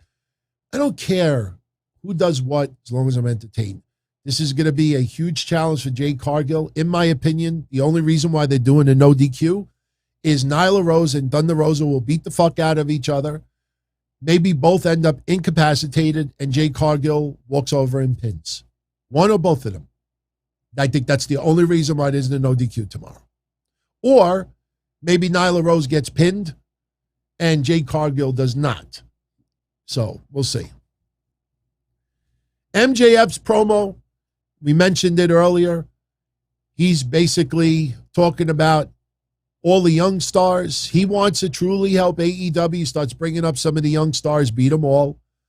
And he feels he should be AEW heavyweight champion. Darby Allin's music hits, and MJF starts going off on Darby Allin. And before Darby comes out, MJF says that, he's got Bruce Pritchard on speed dial from his MLW days. I think a lot of people forget that Bruce Pritchard was involved in MLW. But he says at any time he could hit that speed dial and call Bruce Pritchard. Obviously, Bruce is in WWE right now. I have no problem with the name reference for people that are going to ask. CM Punk had a funny line. CM Punk's like, everybody's got Bruce Pritchard on speed dial. That's nothing to brag about. So Darby Allin's like, you want to leave? Go. Leave. Go. And the fans' reaction, I don't think they want MJF to go. I think they like MJF being in AEW as an asshole. So they have this stare down, and MJF is putting down Darby a little bit. And MJF says the reason why Darby's straight edge is because when he was a boy, he was in a car with his alcoholic uncle. His alcoholic uncle had a crash, and Darby was in the car. Now, as I said earlier, maybe we could get Lamont at large to show up at Darby Allin's uncle's gravesite. But Darby Allin is like, you're not going to mentally break me, so keep talking. And MJF goes bye-bye. So, MJF was begging Darby Allin to hit him. Darby's like, he's fixing the scarf. No, I'm not going to do anything today. I'm looking forward to that feud. It's about time. It's about time. That feud, man, to be in one of the better feuds of 2021 amongst AEW. Yeah. Oh, yeah. Darby bringing up that I was champion before you, MJF. MJF has no titles. So, yes, great point. And guess what? They don't need to be feuding for any titles. That's the great thing about it. They don't need titles. But as I was saying earlier, with Jungle Boy and Adam Cole, AEW needs to start doing some DQs. No reason for Jungle Boy to get pinned tonight. You could have had the Elite show up, disqualification, something. I know a lot of people, no DQs in AEW. No. Yes. Yes, there's no reason to give Jungle Boy a pin loss. He loses nothing tonight, but still. Get a DQ once in a while. Trust me, I think Tony Khan thinks we'll have 200,000 less viewers if we start doing DQ finishes. Fuck, if it makes the sense for the storyline, if it makes sense for the wrestler, do a goddamn DQ. I'm going to lose any viewers over it. I don't care what nucleus online whines like a baby about it. No, DQs. You got to be different. Nothing wrong with DQs, Tony. Nothing wrong with DQs. I'll make a bet. Within the next couple of weeks, we get a DQ. I'm telling you. I'm not saying that they listen to my shows right there, but I'm telling you, somebody there has got to have the same logic. It's like, look, a DQ once in a while is not going to be a big deal. And by having a DQ, you know, what's the purpose of bringing up a no DQ match in the women's match when nobody gets DQ'd anyway? So next week, Bryan Danielson, let's get to Friday first. Friday on Rampage, we got Bryan Danielson versus Nick Jackson. We have hair versus hair, Orange Cassidy versus Jack Evans. And as we said before, it should have been Matt Hardy in that match, but Matt Hardy's not going to shave his head other than for the right price. Although they should tease Matt Hardy getting his head shaved a little bit Friday. I don't think they'll do that. And then we got the women's match as well. Next week, we got Hikaru Shida versus Serena Deeb. Next week, a casino ladder match. Okay, you know, I think that's a little bit quick to bring it back, but no problem. And the Elite versus Christian Cage, Luchasaurus, Jungle Boy, and Bryan Danielson. I don't recall Frankie Kazarian being mentioned on here.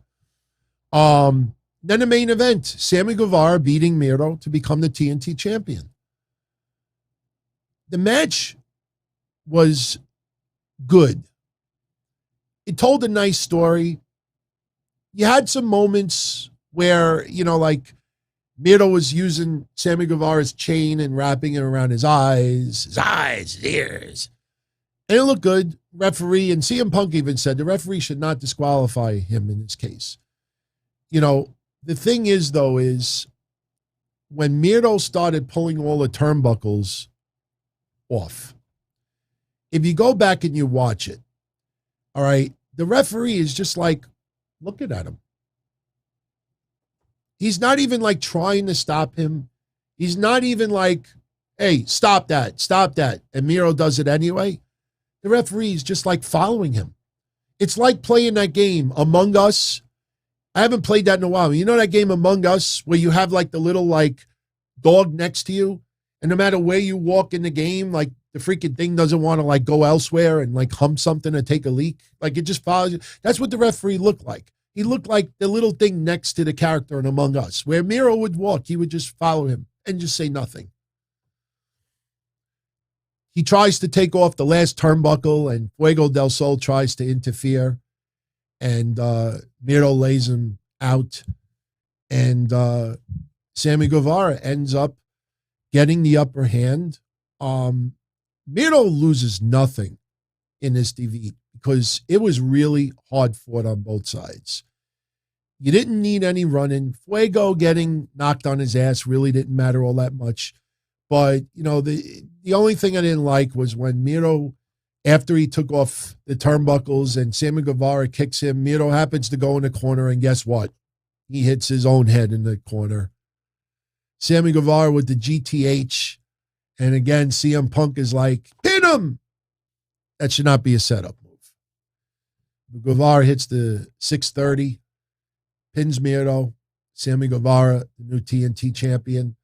You had Brody Lee's son right at the ringside before Sammy pinned, which, you know, look, it's a little kid, so I'm not criticizing the kid, but somebody in the gorilla position, you know, when he's ready to run to that, wait, son, wait. I mean, he was already at ringside. You could have just walked up the steps in the corner when Sammy pinned him. So I personally think that everybody else should have stood in the back until Sammy won. Then you have the Drobes come out. But, yeah, I don't think Punk was happy about the GTS being used as a setup move. But, look, he knows where his bread is being buttered, so he's not going to have too much of an issue with it. A fun episode of AEW. You know, it's it was good as it was. Darren Gordon-Hill, welcome to AEW where wins and losses matter, but nobody losing anything in defeat. Well, Miro has done such an incredible job reinventing his character. And Jared, welcome to the family, Jared. Much love. Miro, you don't erase everything Miro has done with one loss. That's like the people online where somebody gets a loss. Oh, he's buried. He or she is buried. That's it. It's over. So this was a fun moment because of the tribute to Brody Lee. Sammy Guevara is now back on TV. Sammy Guevara obviously is going to have to defend that championship and often. And we'll see. Now the challenge is, what do you do with Miro next? They go off the air. So I don't like Bobby Fish as the first. Why are we not getting a rematch between Miro and Sammy Guevara? Why wouldn't that be automatic? Miro should be beating the fuck out of Del Sol now. I mean, literally just, convincing Sammy, give me my rematch. But they're going with Bobby Fish instead. To me, it's going to be just a statistic under Sammy's belt because they don't want anybody of name value to lose to him after 1 week. NXT, not going to spend much time on it for a couple of reasons. Number one, it's developmental, and that's not a cop-out. But, obviously you can't dissect a lot of these wrestlers like you would do on the other shows, WWE, AEW. Like, for example, Xyon Quinn over Oney Lorcan. Xyon Quinn is nowhere ready for prime time. But you have to get some of these people out there. They have to work matches. They have to work in front of people. They have to get experience in, and they have to face wrestlers that could, be the ringmasters in the match, to dictate the match. Oney Lorcan happens to be his victim, but to me, the match was okay. It is what it is. You have to look at NXT as developmental. Even if it goes down in the fives in the ratings, it's still developmental. I see people already, Bron Breakker's got to be drafted to Raw or SmackDown. Guy's been in NXT for a couple of weeks. He didn't even work indies. What are these people talking about? Bron Breakker's got to stay there for 6 months to a year. Let him be the focal point of NXT. Yes, in smaller promotions, sometimes you tune in for one person. Remember those signs? I paid to see blah, blah, blah, blah, blah. Whoever it is. Bron Breakker, you do the slow burn, and Ciampa worked just fine. They had that promo exchange yesterday, and I will keep saying this until everybody starts rewriting the same thing.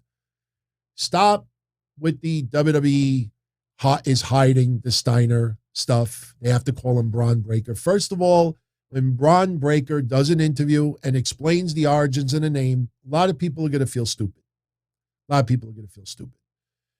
Number two, Bron Breakker is dressed exactly like the Steiners.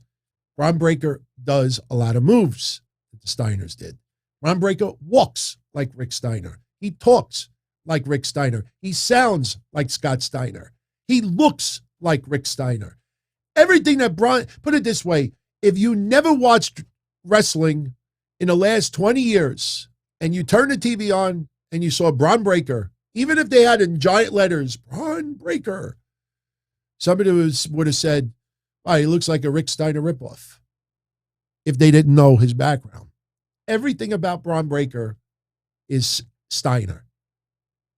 They're not using the Steiner name. Let it go. If WWE was trying to make Bron Breakker everything but a Steiner, he'd be dressed different, he'd be wrestling different, he'd be talking different, he'd be walking different, he'd be acting different, he'd be using different moves. Leave it alone. He is perfectly fine. Everybody is freaking into this guy right now. Everybody is praising him. No pressure. No pressure. He's just getting started. Give it time. Ridge Holland over Kyle O'Reilly. Fun match. Don't really think it did much for either guy. MSK having interactions with multiple tag teams. MSK, I think, is just stuck in the mud, to be honest with you. MSK came in with a lot of energy and a little bit of a pop, but we've talked about how they don't get as big of a crowd reaction as some people think. But I think they might get lost in the tag team shuffle if they get moved to the main roster. They're obviously not going to get moved to the main roster right now. They're still champions. Bo over Andre Chase. That tells me one thing. Xia Li will be on Raw or SmackDown. Period. We talked about that 2 weeks ago. She's been doing a lot of dark matches. Xia Li will be on Raw or SmackDown. Or released. And I don't want that to happen. Elektra Lopez beating B-Fab, Briana Brandy in a no DQ match. I didn't like that at all. I mean, I know Legado del Fantasma and Hit Row, that feud is pretty damn good. You know, Battle of the Cultures. But, man, that was just not a great match yesterday. I mean, look, my grandmother could hit me over the head with a kendo stick. It'd be kind of hard right now because she's deceased, but anybody could hit somebody with a kendo stick and it looked cool. What you got to do is just, psh. But man, there were points in this match. I'm like, is this no DQ or, no awake? I mean, it was slow. Like, it's like one of those YouTube videos where they even tell you, like, put it on 1.5 speed. That's what it felt like yesterday. Put that match on 1.5 speed, and it's a little bit more manageable. Frankie Monet, I don't know if she's main roster bound, but she lost to Raquel Gonzalez yesterday. Match was okay, but as we've talked about quite a bit, and yes, on Patreon, because we do that show Tuesday nights at 10:05, we do get into NXT discussion a little more in depth at that, because plus the show had just gone off the air. But I think everybody will agree that there is something tremendously missing with Raquel Gonzalez, and it's not Dakota Kai. Raquel Gonzalez, that rise to the top, there was momentum, there was, the storytelling that she won matches you didn't expect her to win. Now it feels more of a gimmick. Posing with the back, with the title the other way, a lot of power moves, it just feels like her entitled title run is missing some big time names. I mean, you had Xia Li, you had Dakota Kai, you had a few, but none of those names just felt like it mattered all that much. And Raquel Gonzalez, because of how much she had improved, I still think about that night where they had Rhea Ripley, Bianca Belair, and Raquel Gonzalez in the ring representing the three brands. And you look at its sense, I'm not worried about Bianca and I'm not worried about Rhea, but Raquel Gonzalez, it just feels like something is seriously missing. Maybe she should not have been champion yet. Because ever since she's been champion, it feels more of like a gimmick defending the championship instead of Raquel Gonzalez.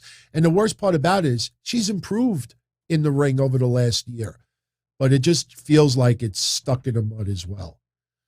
So now with Frankie Monet losing, I mean, we go off the air with Mandy Rose coming out there with JC Jane and Gigi Dolan. They start beating up, Frankie Monet and, her group.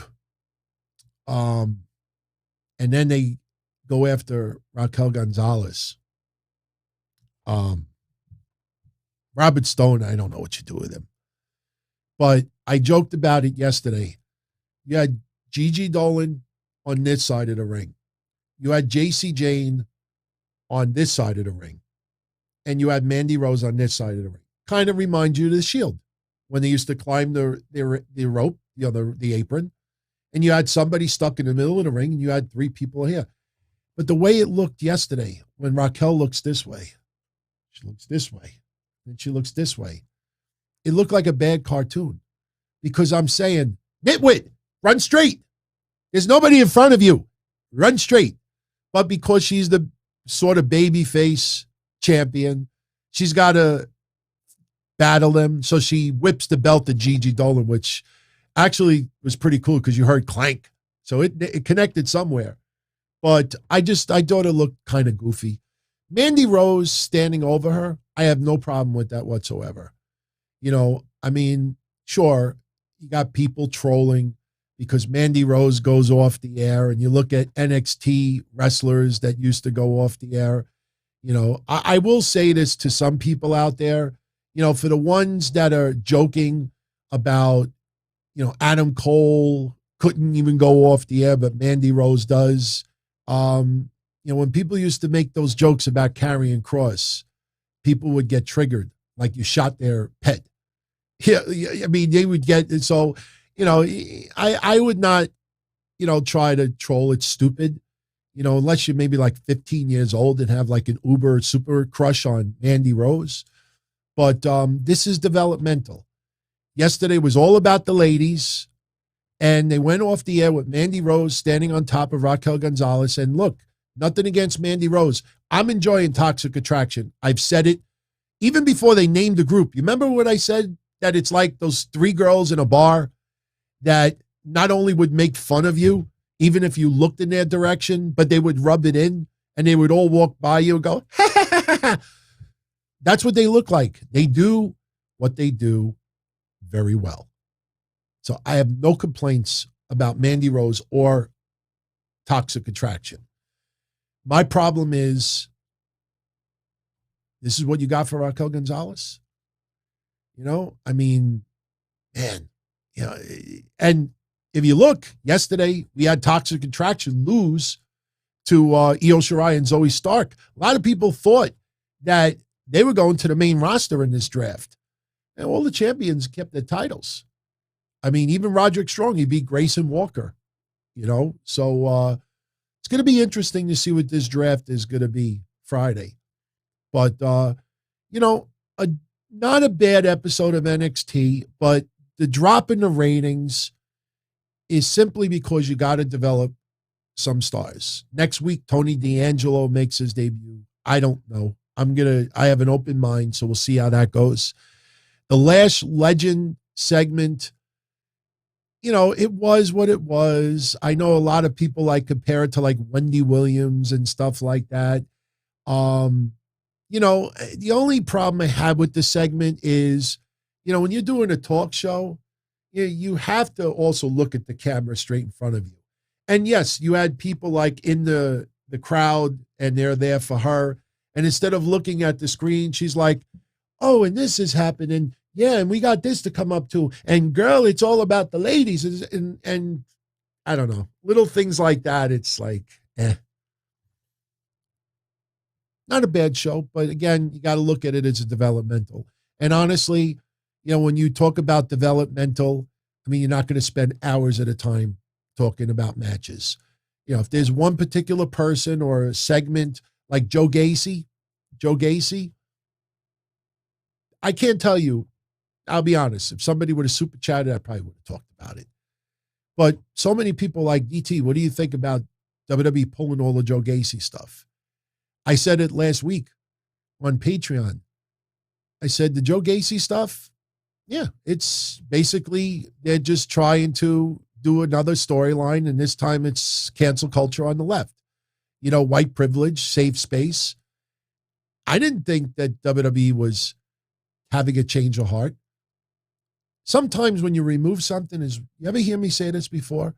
Sometimes when you remove something, it's talked about more. Do you remember when the New Day and the Usos had that battle rap in the middle of the ring, and they talked about Xavier Woods and his sexual prowess? Remember that? And WWE removed it from the replays.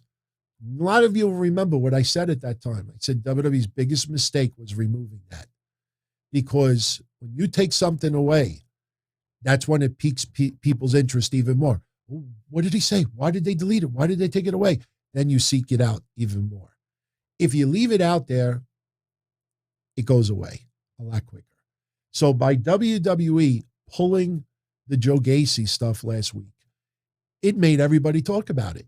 Everybody writing articles. We saw newspapers. We saw websites and podcasts making a big thing out of it. And like, DT, what do you think about WWE having a change of heart on Joe Gacy? I have no comment on it because I didn't see any change of heart. But they took the stuff down. Yeah. And sometimes you delete stuff so people talk about it more. And that's exactly what happened. He cut his promo yesterday, just like before. And good. I have no problem with it. And for the people saying to me that Joe Gacy looks like Kevin Owens, why? Because he's got facial hair and his body is similar structure. I mean, what does that even mean? I mean, I don't think they look alike at all.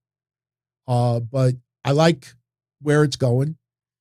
It's going to be interesting to see how far WWE goes with that character. I said this yesterday on the Patreon show. I think Joe Gacy, if they really want to take this far, somebody has to cut a promo on Joe Gacy and hurt his feelings so much that he starts crying. Seriously. I mean, let that sink in a little bit first. That if you're going to go fragile, white privilege, some people online that, you know, they just cry with the smallest little insult and this and that, like triggered. Joe Gacy, he can't get angry and want to beat people up. He's got to cry. He's got to look for like the Linus towel. He's got to look for something to hold on to and hug. He's got to feel alone. He's got to freaking cry. I'm telling you, he's got to freaking cry. Joe Gacy at some point has to cry. We'll see. We'll see. Any other matches I left out from yesterday? I don't think so. No. So, you know, NXT down a little bit in the ratings, but as I said, tomorrow when we get the AEW rating, if it does go down, which it will, and that's not a knock on AEW. It was a fun show tonight, but people got to stop thinking that 1.2 to 1.3 million is the norm. It's going to drop into the nines sooner than later. That's not doom and gloom for AEW. They're selling out buildings. They're selling crazy shirts. They killed it with the pay-per-view buy rate. Look at it like this. Look at it like this. If AEW did 900,000 viewers for the next 2-3 months, I'll even go one step further. If AEW did 800,000 viewers for the next few months, and Rampage did 600,000 viewers, putting aside all the goofs online that'll rub it in AEW's face, oh my God, you have all these elite talents and you're only doing 900,000 viewers. Put that all aside. When you look at Dynamite and Rampage and you see the building full, and you know they didn't come thousands of people, when you hear the pay-per-view buy rate, 250,000 buys, when you see shirts in droves being sold out, that is profit. They're making money. They're still in the red because of COVID, but they're not losing money from that. When you start seeing the buildings half empty and you start seeing the pay-per-view buy rates drop back down to 100,000, that's when you get concerned. Because overall, you got to look at the overall picture. And again, you know, people are getting way too used to seeing 50, 60 people on a 2-hour show. I'm not kidding. I challenge anyone. In fact, there's no way for me to check it. I'm not going to watch Dynamite again. But if you want to shout out tomorrow, anybody that wants to, if you're planning on watching AEW again, I want you, maybe if you even look at the results, add up every single person that appeared, whether they were in the ring, whether they were outside the ring, or they were cutting a promo, including Sheeta and Deeb and everybody else. I guarantee you, you add up the number of people, it's got to be 50 to 60. It's got to be around that number. Every single one of them are getting paid. And I know what you're going to say. Oh, well, they're getting paid anyway. But when you have 40 of those 50 or 50 of those 60 in the building, they don't just happen to live in a neighborhood. These are people being brought in. Plus, you got Dark and you got Elevation. Some people pay their way. I know a few people that have been on Dark and Elevation that got a one-shot opportunity, and they paid. They paid their travel. They paid their lodging. They paid their whole way just to get the opportunity to perform on Dark or Elevation. And somebody even said to me, like, DT, if you had the opportunity to manage like a tag team or a wrestler on AEW Dark, would I do it? And I had to pay my whole, sure. Even if I had to pay my flight, my hotel, I would do it. Just for the privilege of getting that opportunity. I know it's not going to happen. My point is, a lot of people, if you want it enough, sometimes you got to sacrifice. You got to put in your own dime. Sometimes you got to pay your way. And hopefully if people see value in you, that's when they start paying your way. So, but 50, 60, 70 people, it's not maintainable.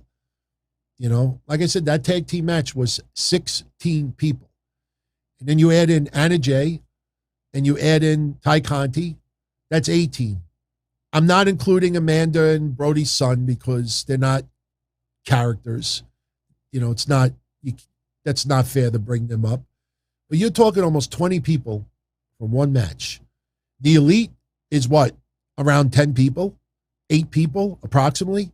Then you type in Christian and Luchasaurus and Jungle Boy and Frankie Kazarian. And then you think of Bear Country and you think of Darby Allin and Sting and Moxley and you start adding it all up. And then you got all the promos. And Andrade, before we go off the air, did they ever reveal who Andrade's team is that wants to take on the Lucha Brothers? I'm curious because I know they showed the promo. I was watching it on social media, but I don't recall. Did they ever reveal who the tag team was? I don't recall seeing that. I mean, I came in here to set up the show 2 or 3 times during the show, but I was only in here for like 5 minutes at a time. Yeah. And people are wondering. Now, some people think Santana and Ortiz. I don't think Santana and Ortiz would join up with Andrade right now because it really would not make any sense. Santana and Ortiz are major over his baby faces right now, and you don't tamper with that. I have a feeling it's going to be a tag team that maybe has appeared on Dark or Elevation and maybe gets like a 1-shot or 2-shot deal. It'd be funny if Andrade brings in 2.0. Now, you know what? They should call him 2.0 or something like that. It'd be pretty funny. But, yeah, we'll see what happens. But anyway, with that said, I think it's time for me to jet out of here. We end up going right around a little, just to drop over 2 hours, but, some great discussion on both shows. And, my little rant to open up with the show, just really talking about, the sustainability of the number of people that are out there. Something's got to give. And, the Brian Cage comments is very interesting. And we'll talk about it a little bit more tomorrow, but I'll say this before I go off the air. What is very fascinating about Brian Cage's comments, it's not necessarily what Brian Cage said, because Brian Cage basically said that Tony Khan makes the last decision with everything. But he also feels that there should be some additional names in the reviewing process. And he is 100% right. He's 100% right, because you need someone to be a constructive catalyst, to play devil's advocate. That was Dixie Carter's number one problem back in the day. Vince's problem too, but Vince McMahon being a billionaire, you have no choice but to accept it. But people were not playing devil's advocate. Yeah, but you need somebody when they propose this or propose this, you need somebody that works behind the scenes, that has the confidence or balls to say, yeah, but, and give the other side of it. Because sometimes when you see a different perspective, you know what? You're right. Let's go with that instead. And it doesn't seem like you have many people that do that. So when Brian Cage speaks out, the fascinating thing about it is not what Brian Cage said, because he made sense, but the reaction to it. a lot of people were really dogging on Brian Cage. That's dangerous. That's dangerous because when you turn around and try to make Tony Khan so freaking untouchable, that's the last thing Tony Khan needs right now. Reminds me of Karrion Kross. When Karrion Kross did that infamous interview and he said that he knew that he wasn't ready for primetime yet. And yet he had some people that were telling him, oh, you're ready. You should do this and you're ready for this and you get this and you deserve this. You know, and it got him mad because he knew he wasn't ready. And that's not what he wanted to hear. He needed to improve still. He needed to change. He needed to do this. He needed to do that. And the last thing you need right now is a bunch of people, blue check marks, podcasters, websites, bloggers, journalists, wrestlers. You don't need these people in droves because they want a job or they want a hand job or they want a like or they want some type of acknowledgement. And to put Tony Khan as the guy who could do no wrong, people calling him Godfather, boss, this, that, this. Employees should call him boss, not me, not you, not any of that. And when people put him that high up on the food chain, you know, then people are afraid to be honest when something goes wrong or something is just not that great. Because, oh my God, if I dare challenge him, number one, I might become tremendously unpopular. Number two, any chance I had of getting acknowledged is out the window. Number three, social media might go after me.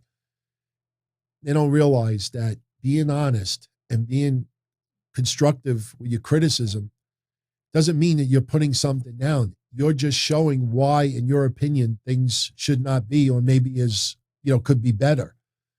And there's too many people online that act like Tony Khan could do no wrong. It's not a jealousy thing when I say that. I want them to succeed. I'm a fan.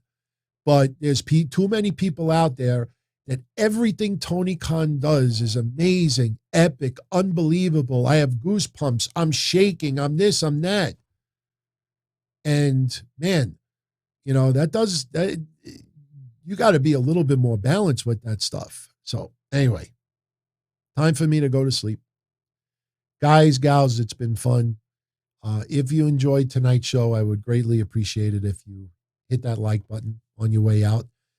Post comments. Talk about the shows tonight. If you notice, I responded to a boatload of you earlier today. I spent about an hour and a half responding to comments. I will do more tomorrow during the day on my lunch hour.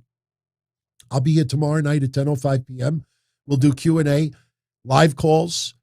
I'm going to take at least 15 to 20 calls tomorrow, and I'm not going off the air until we take that many. But again, you know, having 5-10-minute conversations, you know, that needs to be chopped down a little bit out of respect and fairness to everybody else who's trying to call in. But we'll take calls tomorrow, and I'm going to convert that DVD into video, and I'm going to put it on here so you could see an idea of what a ticket seller match was back in the USA Pro days. So the one that I watched a couple of days ago is pretty bad. And yes, I am managing, and I completely forgot that I managed against Tommy Dreamer, which is pretty freaking funny. So, all right, everyone, have a great night. Much love as always. And I got into everybody's super chats on the screen earlier. So I know we didn't do the usual this thing, but, you know, we acknowledged everybody. Just the trolls didn't get their say. But I will have a cup of coffee or two. All right. Good night, everybody. I'm out of here. Be well. As far back as I can remember, I always wanted to be a podcaster. For me to live any other way was nuts. To me, those goody-good people who worked shitty jobs for bum paychecks and took the subway to work every day and worried about their bills were dead. I mean, they were suckers. They had no balls. If I wanted something, I just took it. I ran everything. I paid the bills. I paid the host. I even paid the masked maniac. Everybody had their hands out. Everything was for the taking.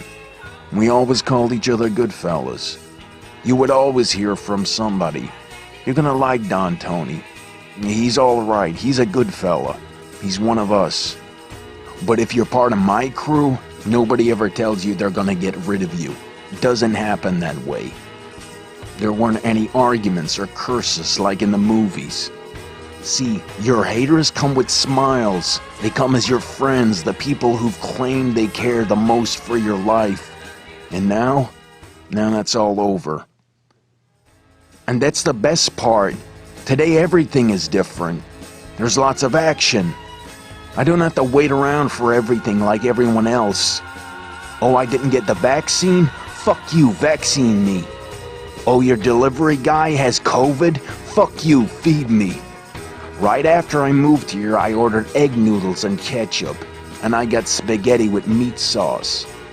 I'm no longer an average nobody, while they get to live the rest of their lives like a bunch of schnooks.